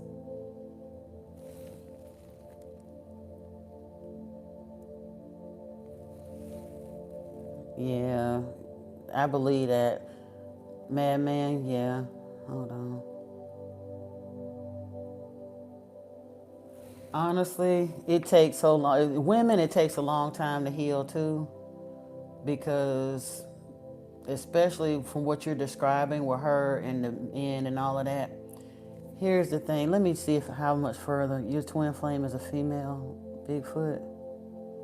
Oh Lord. Hold on.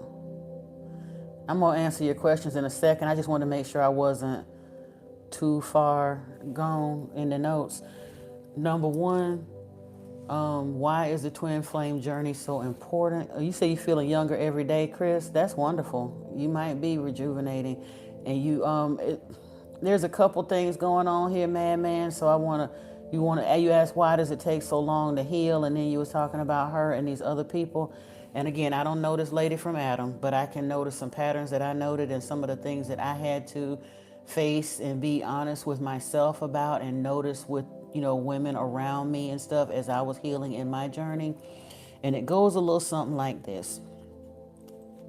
Women that had grow up in traumatic relationships with family, daddy issues, mommy issues, those sorts of things, and very often they have both, because they want to reach out to daddy, but for whatever reason he's emotionally unavailable, and typically it's because he's too busy dealing with a dragon of a wife or mother, and she's a narcissist, whatever. And a lot of damaged women that are in their toxic masculinity here in America especially have horrific relationships with their female children. And I see that around the world though, so that's not just a US thing. There's a lot of women that carry a lot of mama issue traumas from women who were either vying for the attention or mad because their daughters are getting it better than they had it as children. Or there's a lot of stuff that happens when unhealed women give birth to female children, and they traumatize the hell out of them women. Most women need therapy because of their mamas, okay?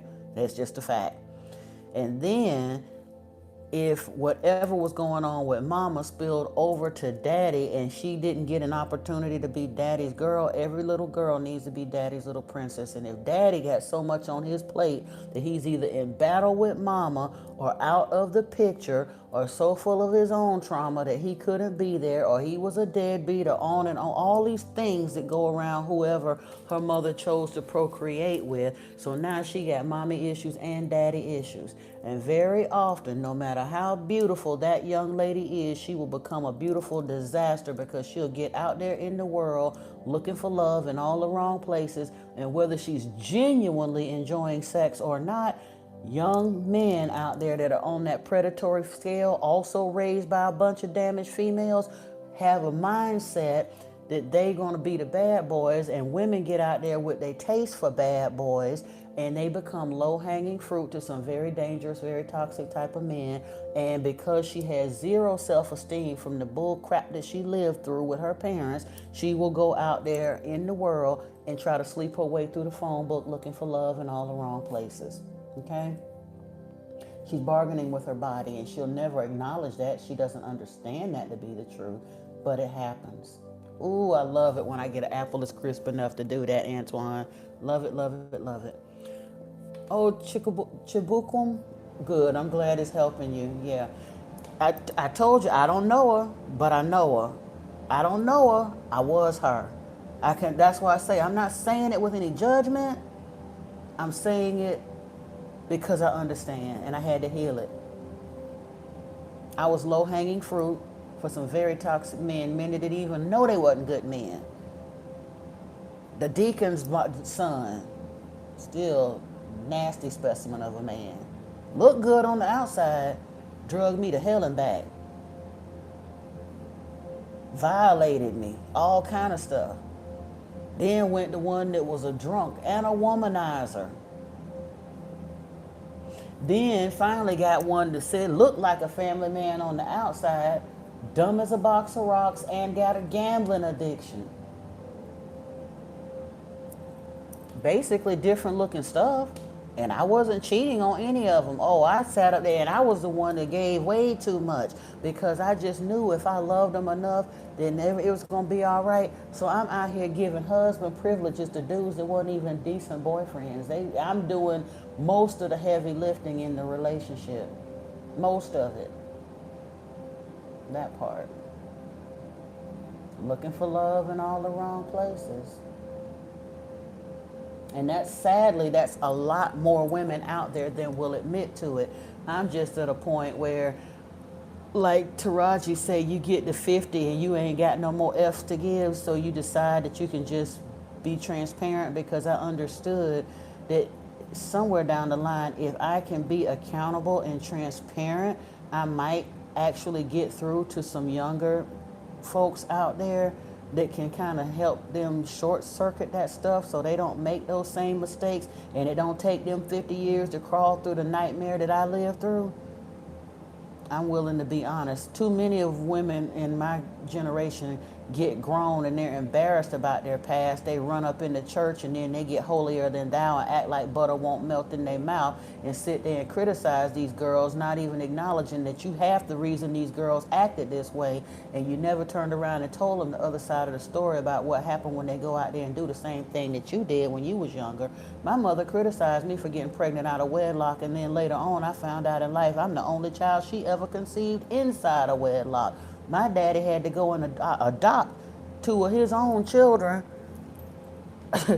when they decided they wanted to do the Jehovah's Witness thing. And in Detroit at that time, in order to put a man's last name on a child, they had to be legally married, and they were not married when she had those children. And later on, in order for him to give them his last name, he went down to the courthouse and basically adopted his own children. But she was still looking down her nose and criticizing me because I wasn't supposed to know that part of the history. And it sounds silly. I was grown, and to this day, I do not know. They both done transitioned off this earth, and I don't know exactly how many years my parents were married. We knew their anniversary date, but because they had lived together for a number of years before they ever got married, my mother never told us the year she got married. Never. I did not know how many years my parents were married. That's pathetic. Hey, Christopher, you say you glad you stumbled on the channel? Yeah, I'm glad. Yeah, don't be frustrated. Understand if it's taking a while, it take a while sometimes for spirit to cook up what you're supposed to have.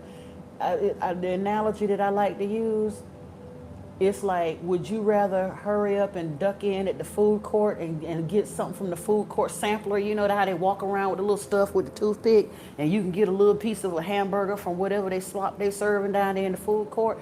Do you want to eat from the food court sampler, or do you want to wait for your special seating at the chef's table at this 4-star Michelin restaurant over here where the chef is cooking up something specially for you?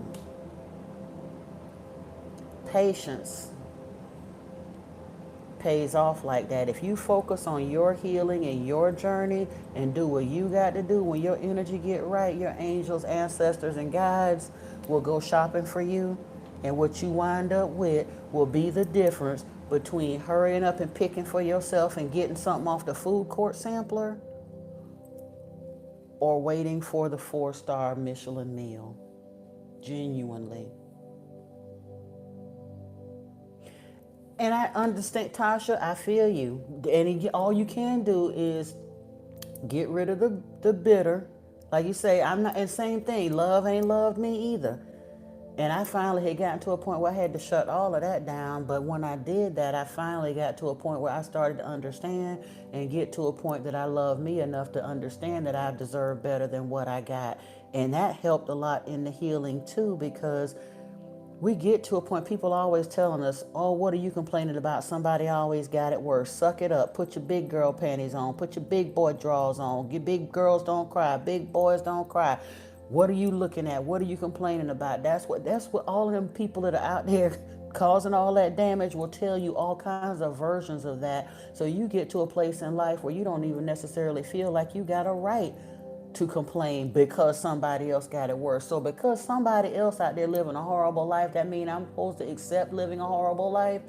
Somebody else out there being bashed upside their head all day, so I should be grateful just because he's not beating me?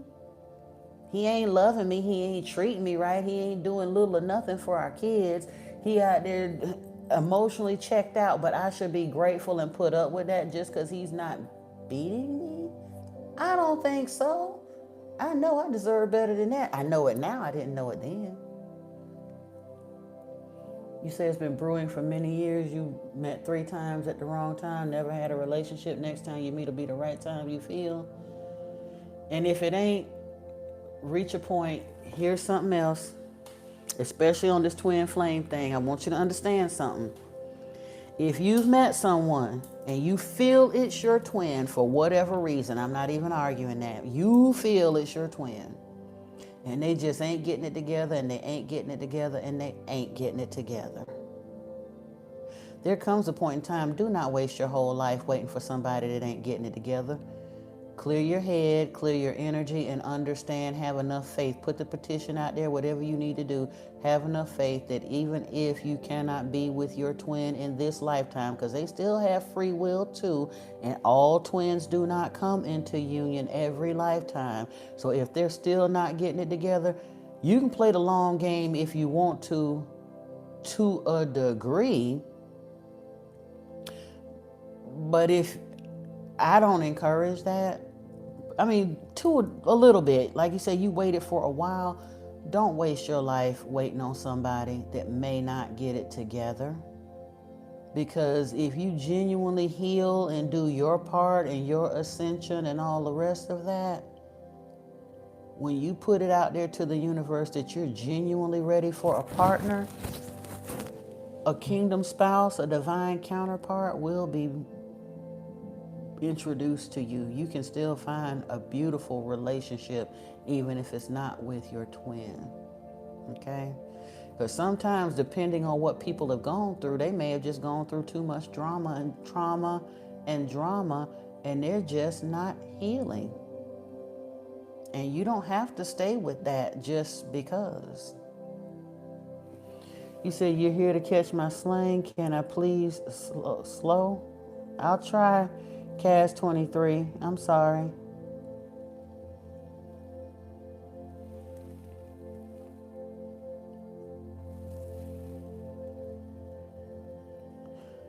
Well, and again, that's why I said, and I'm sure you said it was you not together also. Yeah. That's why I said I understand hanging in there for a while. And I'm not saying as soon as you feel like you're healed, if she's not ready yet to cut her loose. I'm just saying at some point you've got to decide how long you're going to wait on her to get herself together, especially if she's battling with promiscuity and infidelity. That's something super serious, especially in this day and time. Years ago, the clap was all you had to worry about. Crabs was all you had to worry about. Now there's things out here that can take you smooth off of this planet. And if she's still out there indiscriminately sleeping around, having her hot girl summer, you may have to consider that, especially once you done put in the time. You said you're raising your nephew. Do that. Continue ascending and growing and all of that, but you need to figure out, and I can't give you a hard, fast rule as to how long it's going to be on that note. Only you'll know at what point you got to cut it off. But at some point, if she's just not coming around, it may also mean that you genuinely are more into her than she is to you. Some women, especially women with those promiscuity, fidelity issues, mommy and daddy issues and all of that, they like to keep one in the pocket, so to speak, a backup plan. Don't you dare let nobody put you on a backup plan. You hear me? Don't you be a back burner type dude. I'm not. I've been quick. My self-esteem has been in the toilet at some points in time, but I've been quick to tell them, look, I don't care how fabulous you are. You ain't enough man to share, not knowingly. And I will not be a back burner. B word is what I used to call myself. Cause no, if I'm not gonna be your option, doggone it. If I'm not gonna be your priority, I'm definitely not gonna stick around and be your option. Have enough self-love and self-respect that if you feel like she's making you a back burner boy, cut her loose. Tango, what's the difference in a soulmate and a twin flame? A twin flame is said to be someone who genuinely, it is one soul in two separate bodies. They basically were incarnated in the universe as a soul, however many lifetimes ago it may have been, but they were incarnated from the same soul fabric at the same time and divided into two separate entities to basically be experiencing the other half of itself. Now they go through lifetimes. Sometimes they meet up together in the same lifetime and sometimes they don't. But there was a planetary procession that happened in the spring of last year called the Union of the Twins. And over the past 4 or 5 years, the twin flame thing has become more of a thing because those beings, the way it was shown to me, twin flames, as they awaken and ascend, if they awaken and ascend together, twin flames can be secret weapons in God's army of light. And by that I mean when they come into union together, as fabulous as everybody reports the twin flame sex to be, it's not just for the sake of them feeling the thrill of fabulous sex. It's not. The energy signature of them together in union is exponentially greater than the sum of their parts. Energetically, they bring an energy to this planet that is genuinely helping the planet heal. It is helping mass consciousness ascend when they come in union together. In harmony. Like I said, that fighting, that runner chaser stuff don't benefit them or the universe. I'm talking about twins that are in divine union in harmony. It is a love like no other, and they're here to show the planet what real, healthy love looks like again, because so much stuff has been done to degenerate our relationships and what we look for and the physicality and all the rest of that, that the earth needs that kind of booster shot, if you will, of pure love, because there's so little pure love left on this planet. a soulmates can be a lot of things, because all soulmates aren't supposed to stay with you. A soulmate is basically just somebody in your same soul family, soul tribe, group, what have you, that has met up with you at a certain point in time for a certain side mission. Some of them will be positive lessons, some of them may be very painful lessons.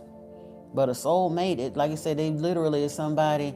For example, a karmic soulmate is somebody that contracted with you ahead of time to play the bad guy this go around in life. And y'all are supposed to learn something from it. Either you'll catalyze growth in each other in a positive way, in a negative way, or you'll learn what you need to and separate from them and graduate from them. Or in some cases, people stick around and be miserable together, but they are literally meeting up to teach you to play out a role in some kind of karmic lesson that you're here to learn for your soul growth. Now, whether you're going to learn the lesson and graduate or not, it's completely up to you. And here's the thing, even if you leave one, if you didn't genuinely learn the lesson, another one will come along. Even if your contracts have to be renegotiated on the fly, you'll keep meeting that same lesson again. Even if it's embodied in other people, you'll keep getting lined up with karmic soulmates to reenact that lesson until you learn it and graduate from it. That's a soulmate. Now, a positive soulmate, we like to think of, and again, it doesn't have to be romantic. All soulmates are not romantic. Some soulmates are friends, some soulmates are co-workers, some soulmates come along as mentors, some soulmates do actually show up as romantic partners, and some of them show up as karmic soulmates too.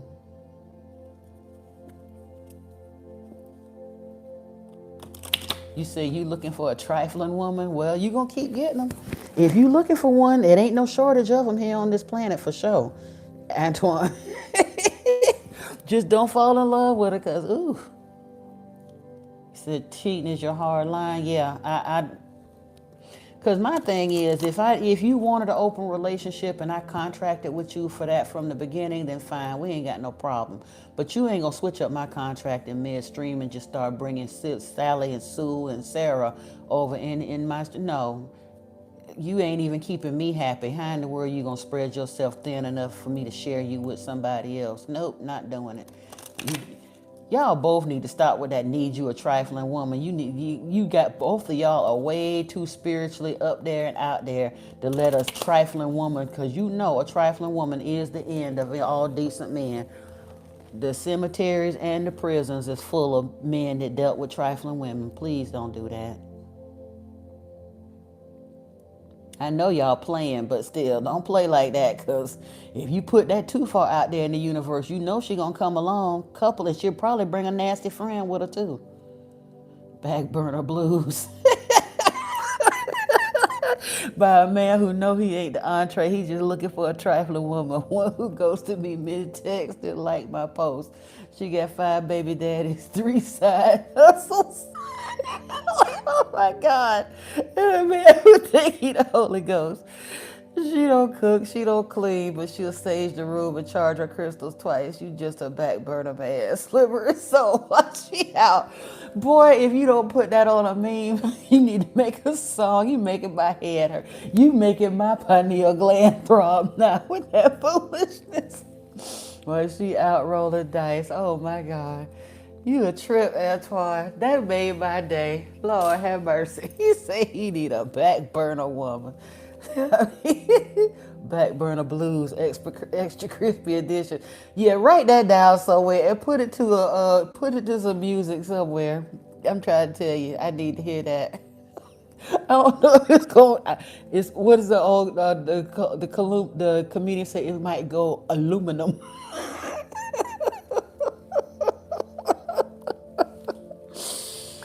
Oh, that did my soul good. She don't cook or clean, but smudge and call her cat familiars. Whatever, both of y'all. Y'all tripping. That's too funny though. I love it. I love it. I love it.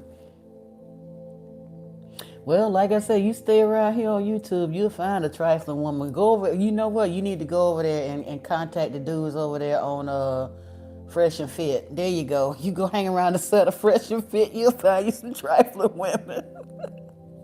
You're welcome, Tango. Before the comic relief I can't even talk no more. You got me so discombobulated. I ain't laughed that hard in a good minute. Got me about to cry laughing over here. I want to know where y'all keep getting this little Ankh symbol from, because I can't never make that. What do I have to download to get those symbols? Please tell me, somebody.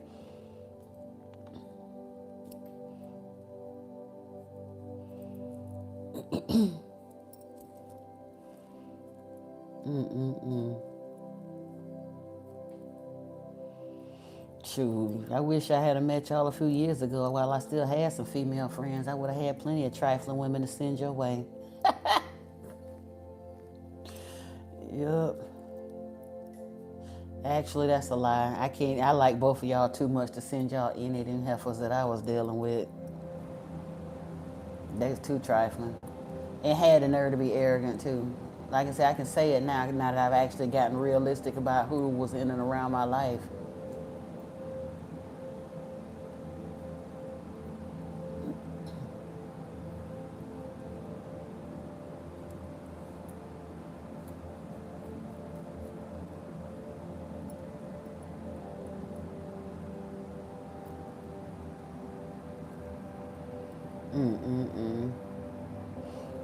Are you writing the next verse, Antoine? Please don't, because I'm being fell off this chair. But then again, I'm curious. Hey, mermaid, how are you? Oh my goodness, I am so sorry. I am so sorry, girl. I hope you feeling better soon. Sending you so much love and healing. Y'all, and I messed up. I ain't even do the Reiki for the night. We still, like I said, I'm gonna do the 999 portal maybe next time. The trolls had me in a bad spot energetically, but I'm trying to think. Mermaid, are you gonna be able to get on the other channel? Wait a minute. Today is Tuesday. Ooh, wow. Okay. Okay. Yeah. Sometimes them breaks, them foot and ankle and whatever breaks, they take some time. They really do. Is your pain level manageable at this point?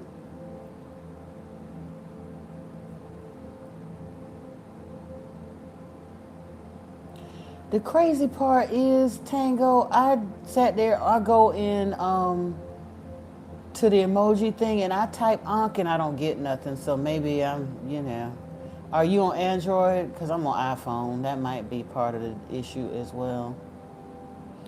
Michael, I'm originally from Florida, but I'm actually living in Atlanta now. I'm in Sandy Springs, Georgia, the north end of Atlanta.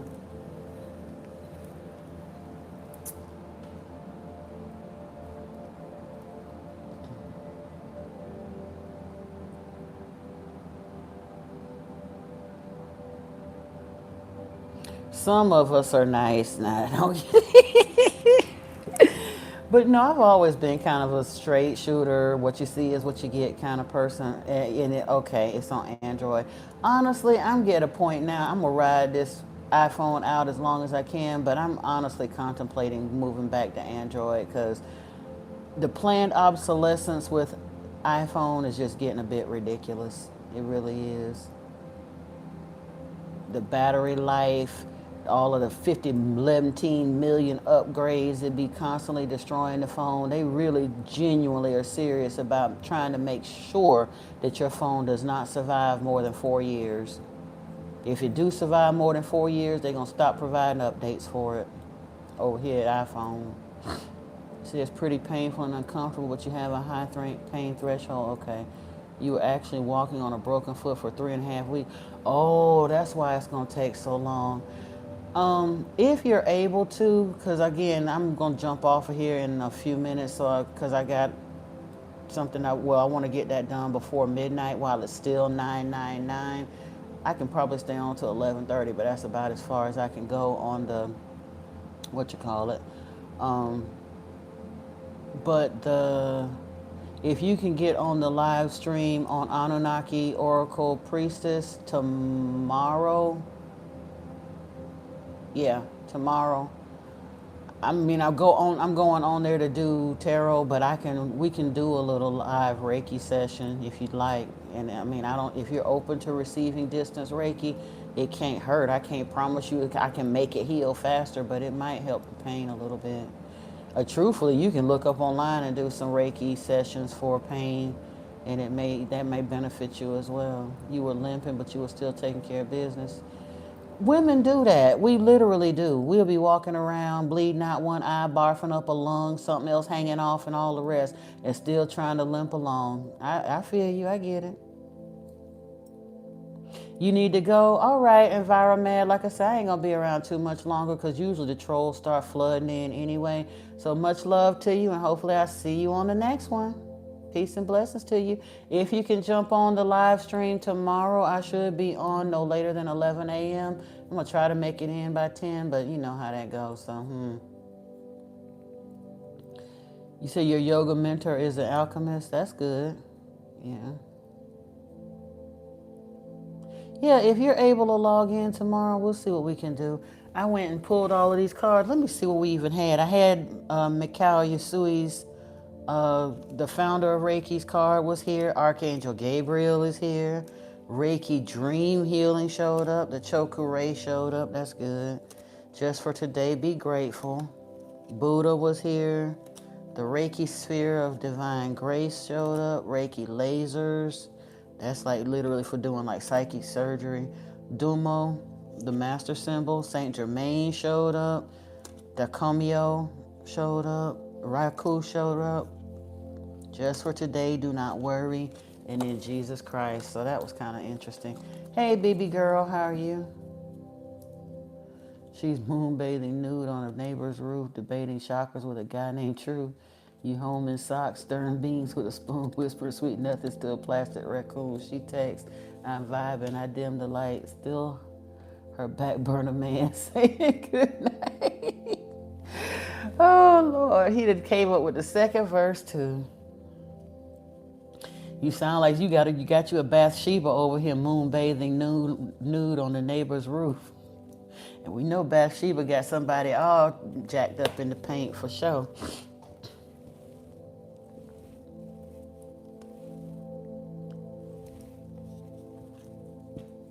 How you doing tonight, baby girl?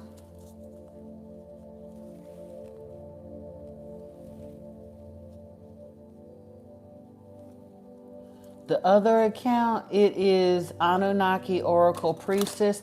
If you go to the home page of this channel, Mermaid, and scroll down to the bottom, you should see a section that says My Other Channel, and you can just tap it, and it'll take you right to the channel, and you can subscribe.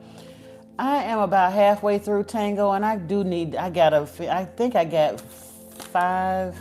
I went to part 5. I am going to finish it soon. I had just been between being zonked with the energy and trying to catch up on the live streams. And I honestly, I've got to start like saying, I'm going to go on live for 2 hours or 3 hours or whatever, instead of sitting there for 5 or 6 hours. Because that way, once I get off the live stream, then I can do some other work for the channel. But I did do that pick a card reading. That took me a couple of hours to do too. And I had live streamed for 5 hours. So yeah, I am going to get in there and finish it though, because I want to finish the book of Enoch so I can get back to the 12th planet. That's the main thing I really need to jump into. Well, not the main thing. I can't say any of them are the main thing, because there's going to always be more of the apocryphal text to come in with, And I know we got, like I said, it's not going to end anytime soon, because there's more apocryphal text. There's more of the ancient text. There's Sitchin's work, Paul Wallace's work. There's lots and lots for us to get into.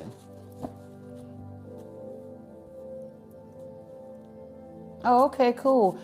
Tango, I did, like I said, if you go to you can go to my other channel, it's on there, or in the playlist, the playlist tarot readings here, I put it in that playlist from the other channel, but I just did a pick a card reading. Now, one of them turned into a love reading. It wasn't intended to be. I am going to actually do a love reading soon, but it was basically just messages for the blood moon, full moon energies. I pull that like under that energy, and I'm still, like I said, we're still in the energy of the blood moon and now the 9/9 portal. So I'm going to do a love reading soon.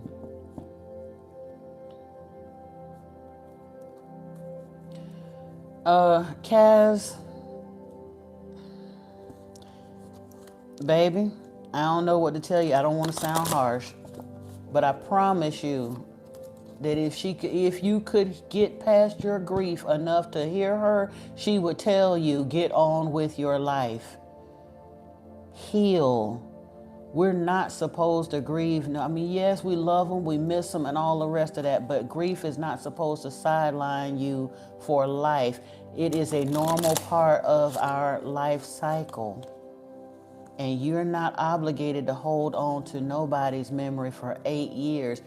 I got a friend that's exactly like that too. And you're shortchanging yourself in life. You don't have to, I'm genuinely sorry for your loss. But at some point you got to heal enough to try to understand why you're not able to process grief and move on. Not even move on. Allow it to evolve, because truthfully, if you could heal your grief to a point, you figure out, you connect with her and understand she ain't really gone nowhere. Not really. But your love for her does have to evolve to a healthier place where you can connect with her in the way that she's available to connect with now, and heal your heart enough to allow for a healthy love to come in. She would want you to. I promise you, she would want you to. Okay? Because, yeah, she's not, like I said, he ain't gone nowhere. She's really not gone anywhere. She's stepped out of the vehicle. So that aspect of your relationship is, it is what it is. She has stepped out of her avatar.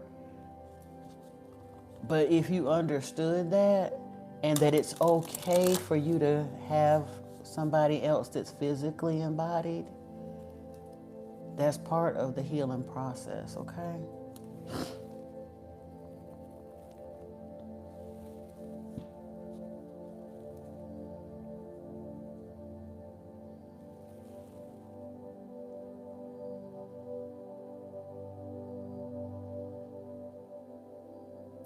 Hey, Hakeem. Oh, on this home channel, Mermaid, you can't find the icon for it. It was there the last time I checked in. If you scroll down to the bottom, it says my other channel, and you should see a picture, and it will say Anunnaki Oracle Priestess. But I'm glad she typed it in for you so you could see it.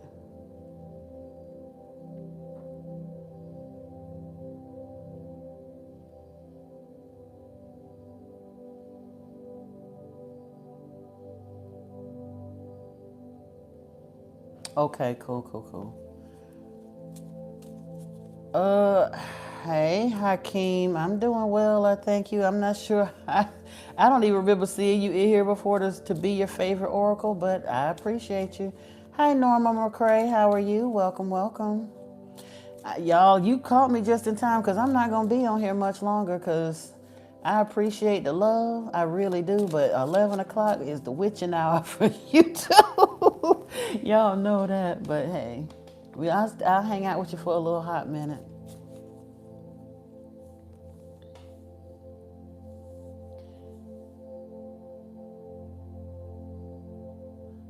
The tower's not falling. It's leaning like a tired uncle. Oh, Lord.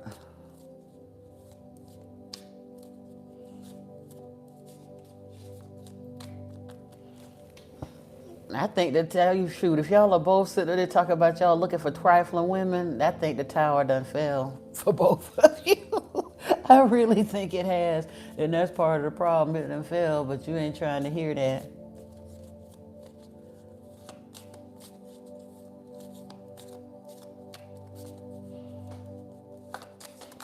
Uh-oh. Oh, excuse me. Jesus popped out again.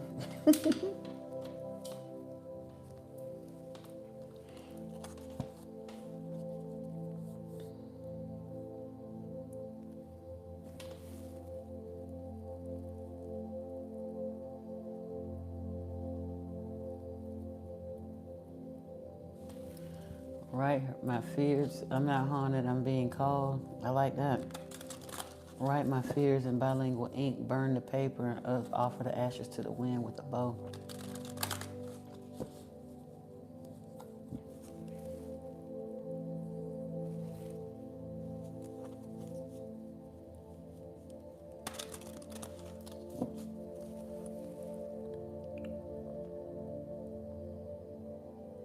Let me see.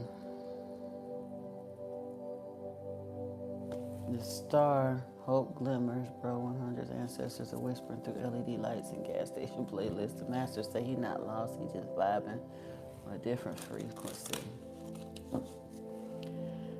Honestly, Antoine, if I knew, I'm not even aware of what my fears are. I have released some stuff. I don't know about the bilingual ink.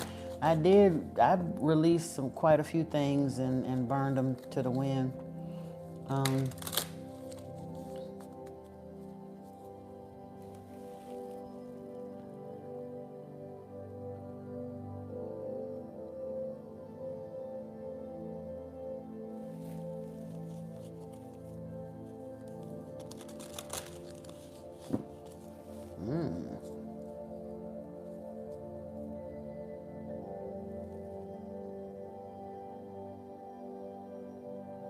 And the Fool upright. I like that.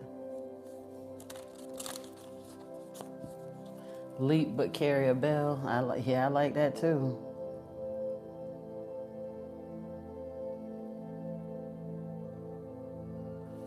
You say you was definitely scrolling memes under LED lights and gas station playlists.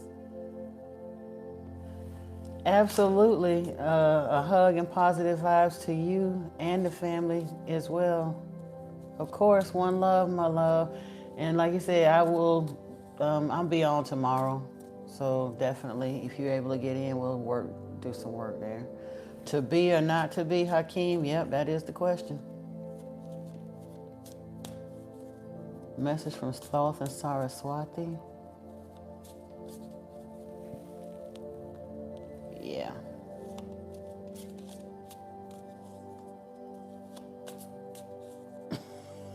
See, I was about to say something inappropriate, but I'm going to leave it alone.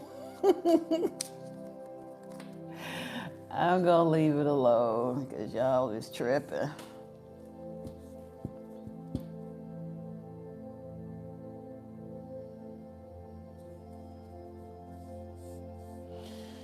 All right, gentlemen and ladies, I know it's getting a little bit late in here, and again, like I said, I got a 999 release to do.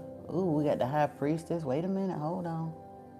Maybe second guessing my own inner voice.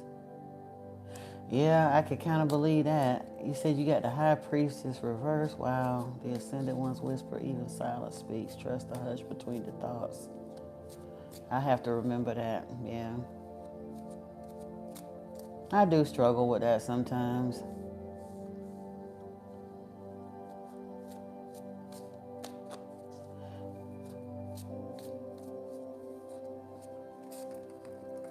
I think part of the issue too is because I take this so seriously, and I know that I'm supposed to be a teacher, but I don't want to. I be wanting to, well, when we're caught in religion, there's this need to be right, and it's not even about that anymore. And I think I'm kind of sort of over that, but you still have a heavy burden of responsibility to make sure that you're understanding correctly and passing on the information accurately and all that other good stuff. I'm sure you could imagine Mermaid when he said what did he say? The intention is the wand, and they was busy over there talking about needing these trifling women. I'm like, yeah, he need to remember that the intention is the wand and not that other one. So, because I can only imagine why they need them trifling women. You know what I'm saying? Because ain't nobody else wanting to put up with trifling women. Look, all women got a purpose. And usually trifling women are playthings. That's really what they are. Like I said, they there for a good time, but not a long time. That sort of thing.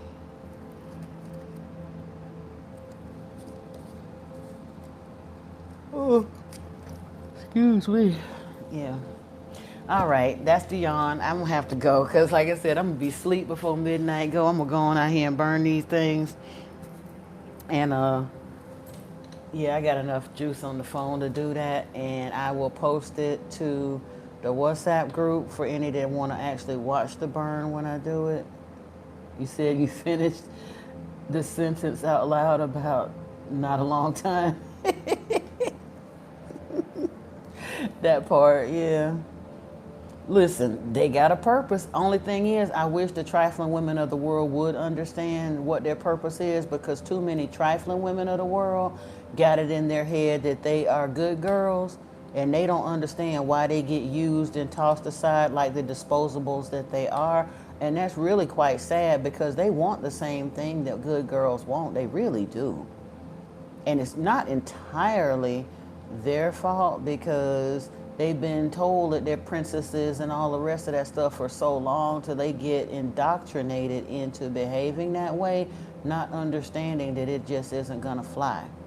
Especially, like, look at the way women dress with them darn caterpillar eyelashes and walking around with them TikTok leggings with all up in the crack of their butt, and in the gym with bra tops on, and they swear, well, we got a right to wear whatever they want, and oh my, what's with the nails that's this flipping long? How can you even wipe yourself or tend to anything when you got nails that's literally clacking like you got a whole handful of pencils? And they do those things thinking that they're going to be attractive to men, not knowing that real men don't like that stuff. That's intimidating and scary and ugly. Men don't find that attractive. I ain't never seen a man that liked that, ever.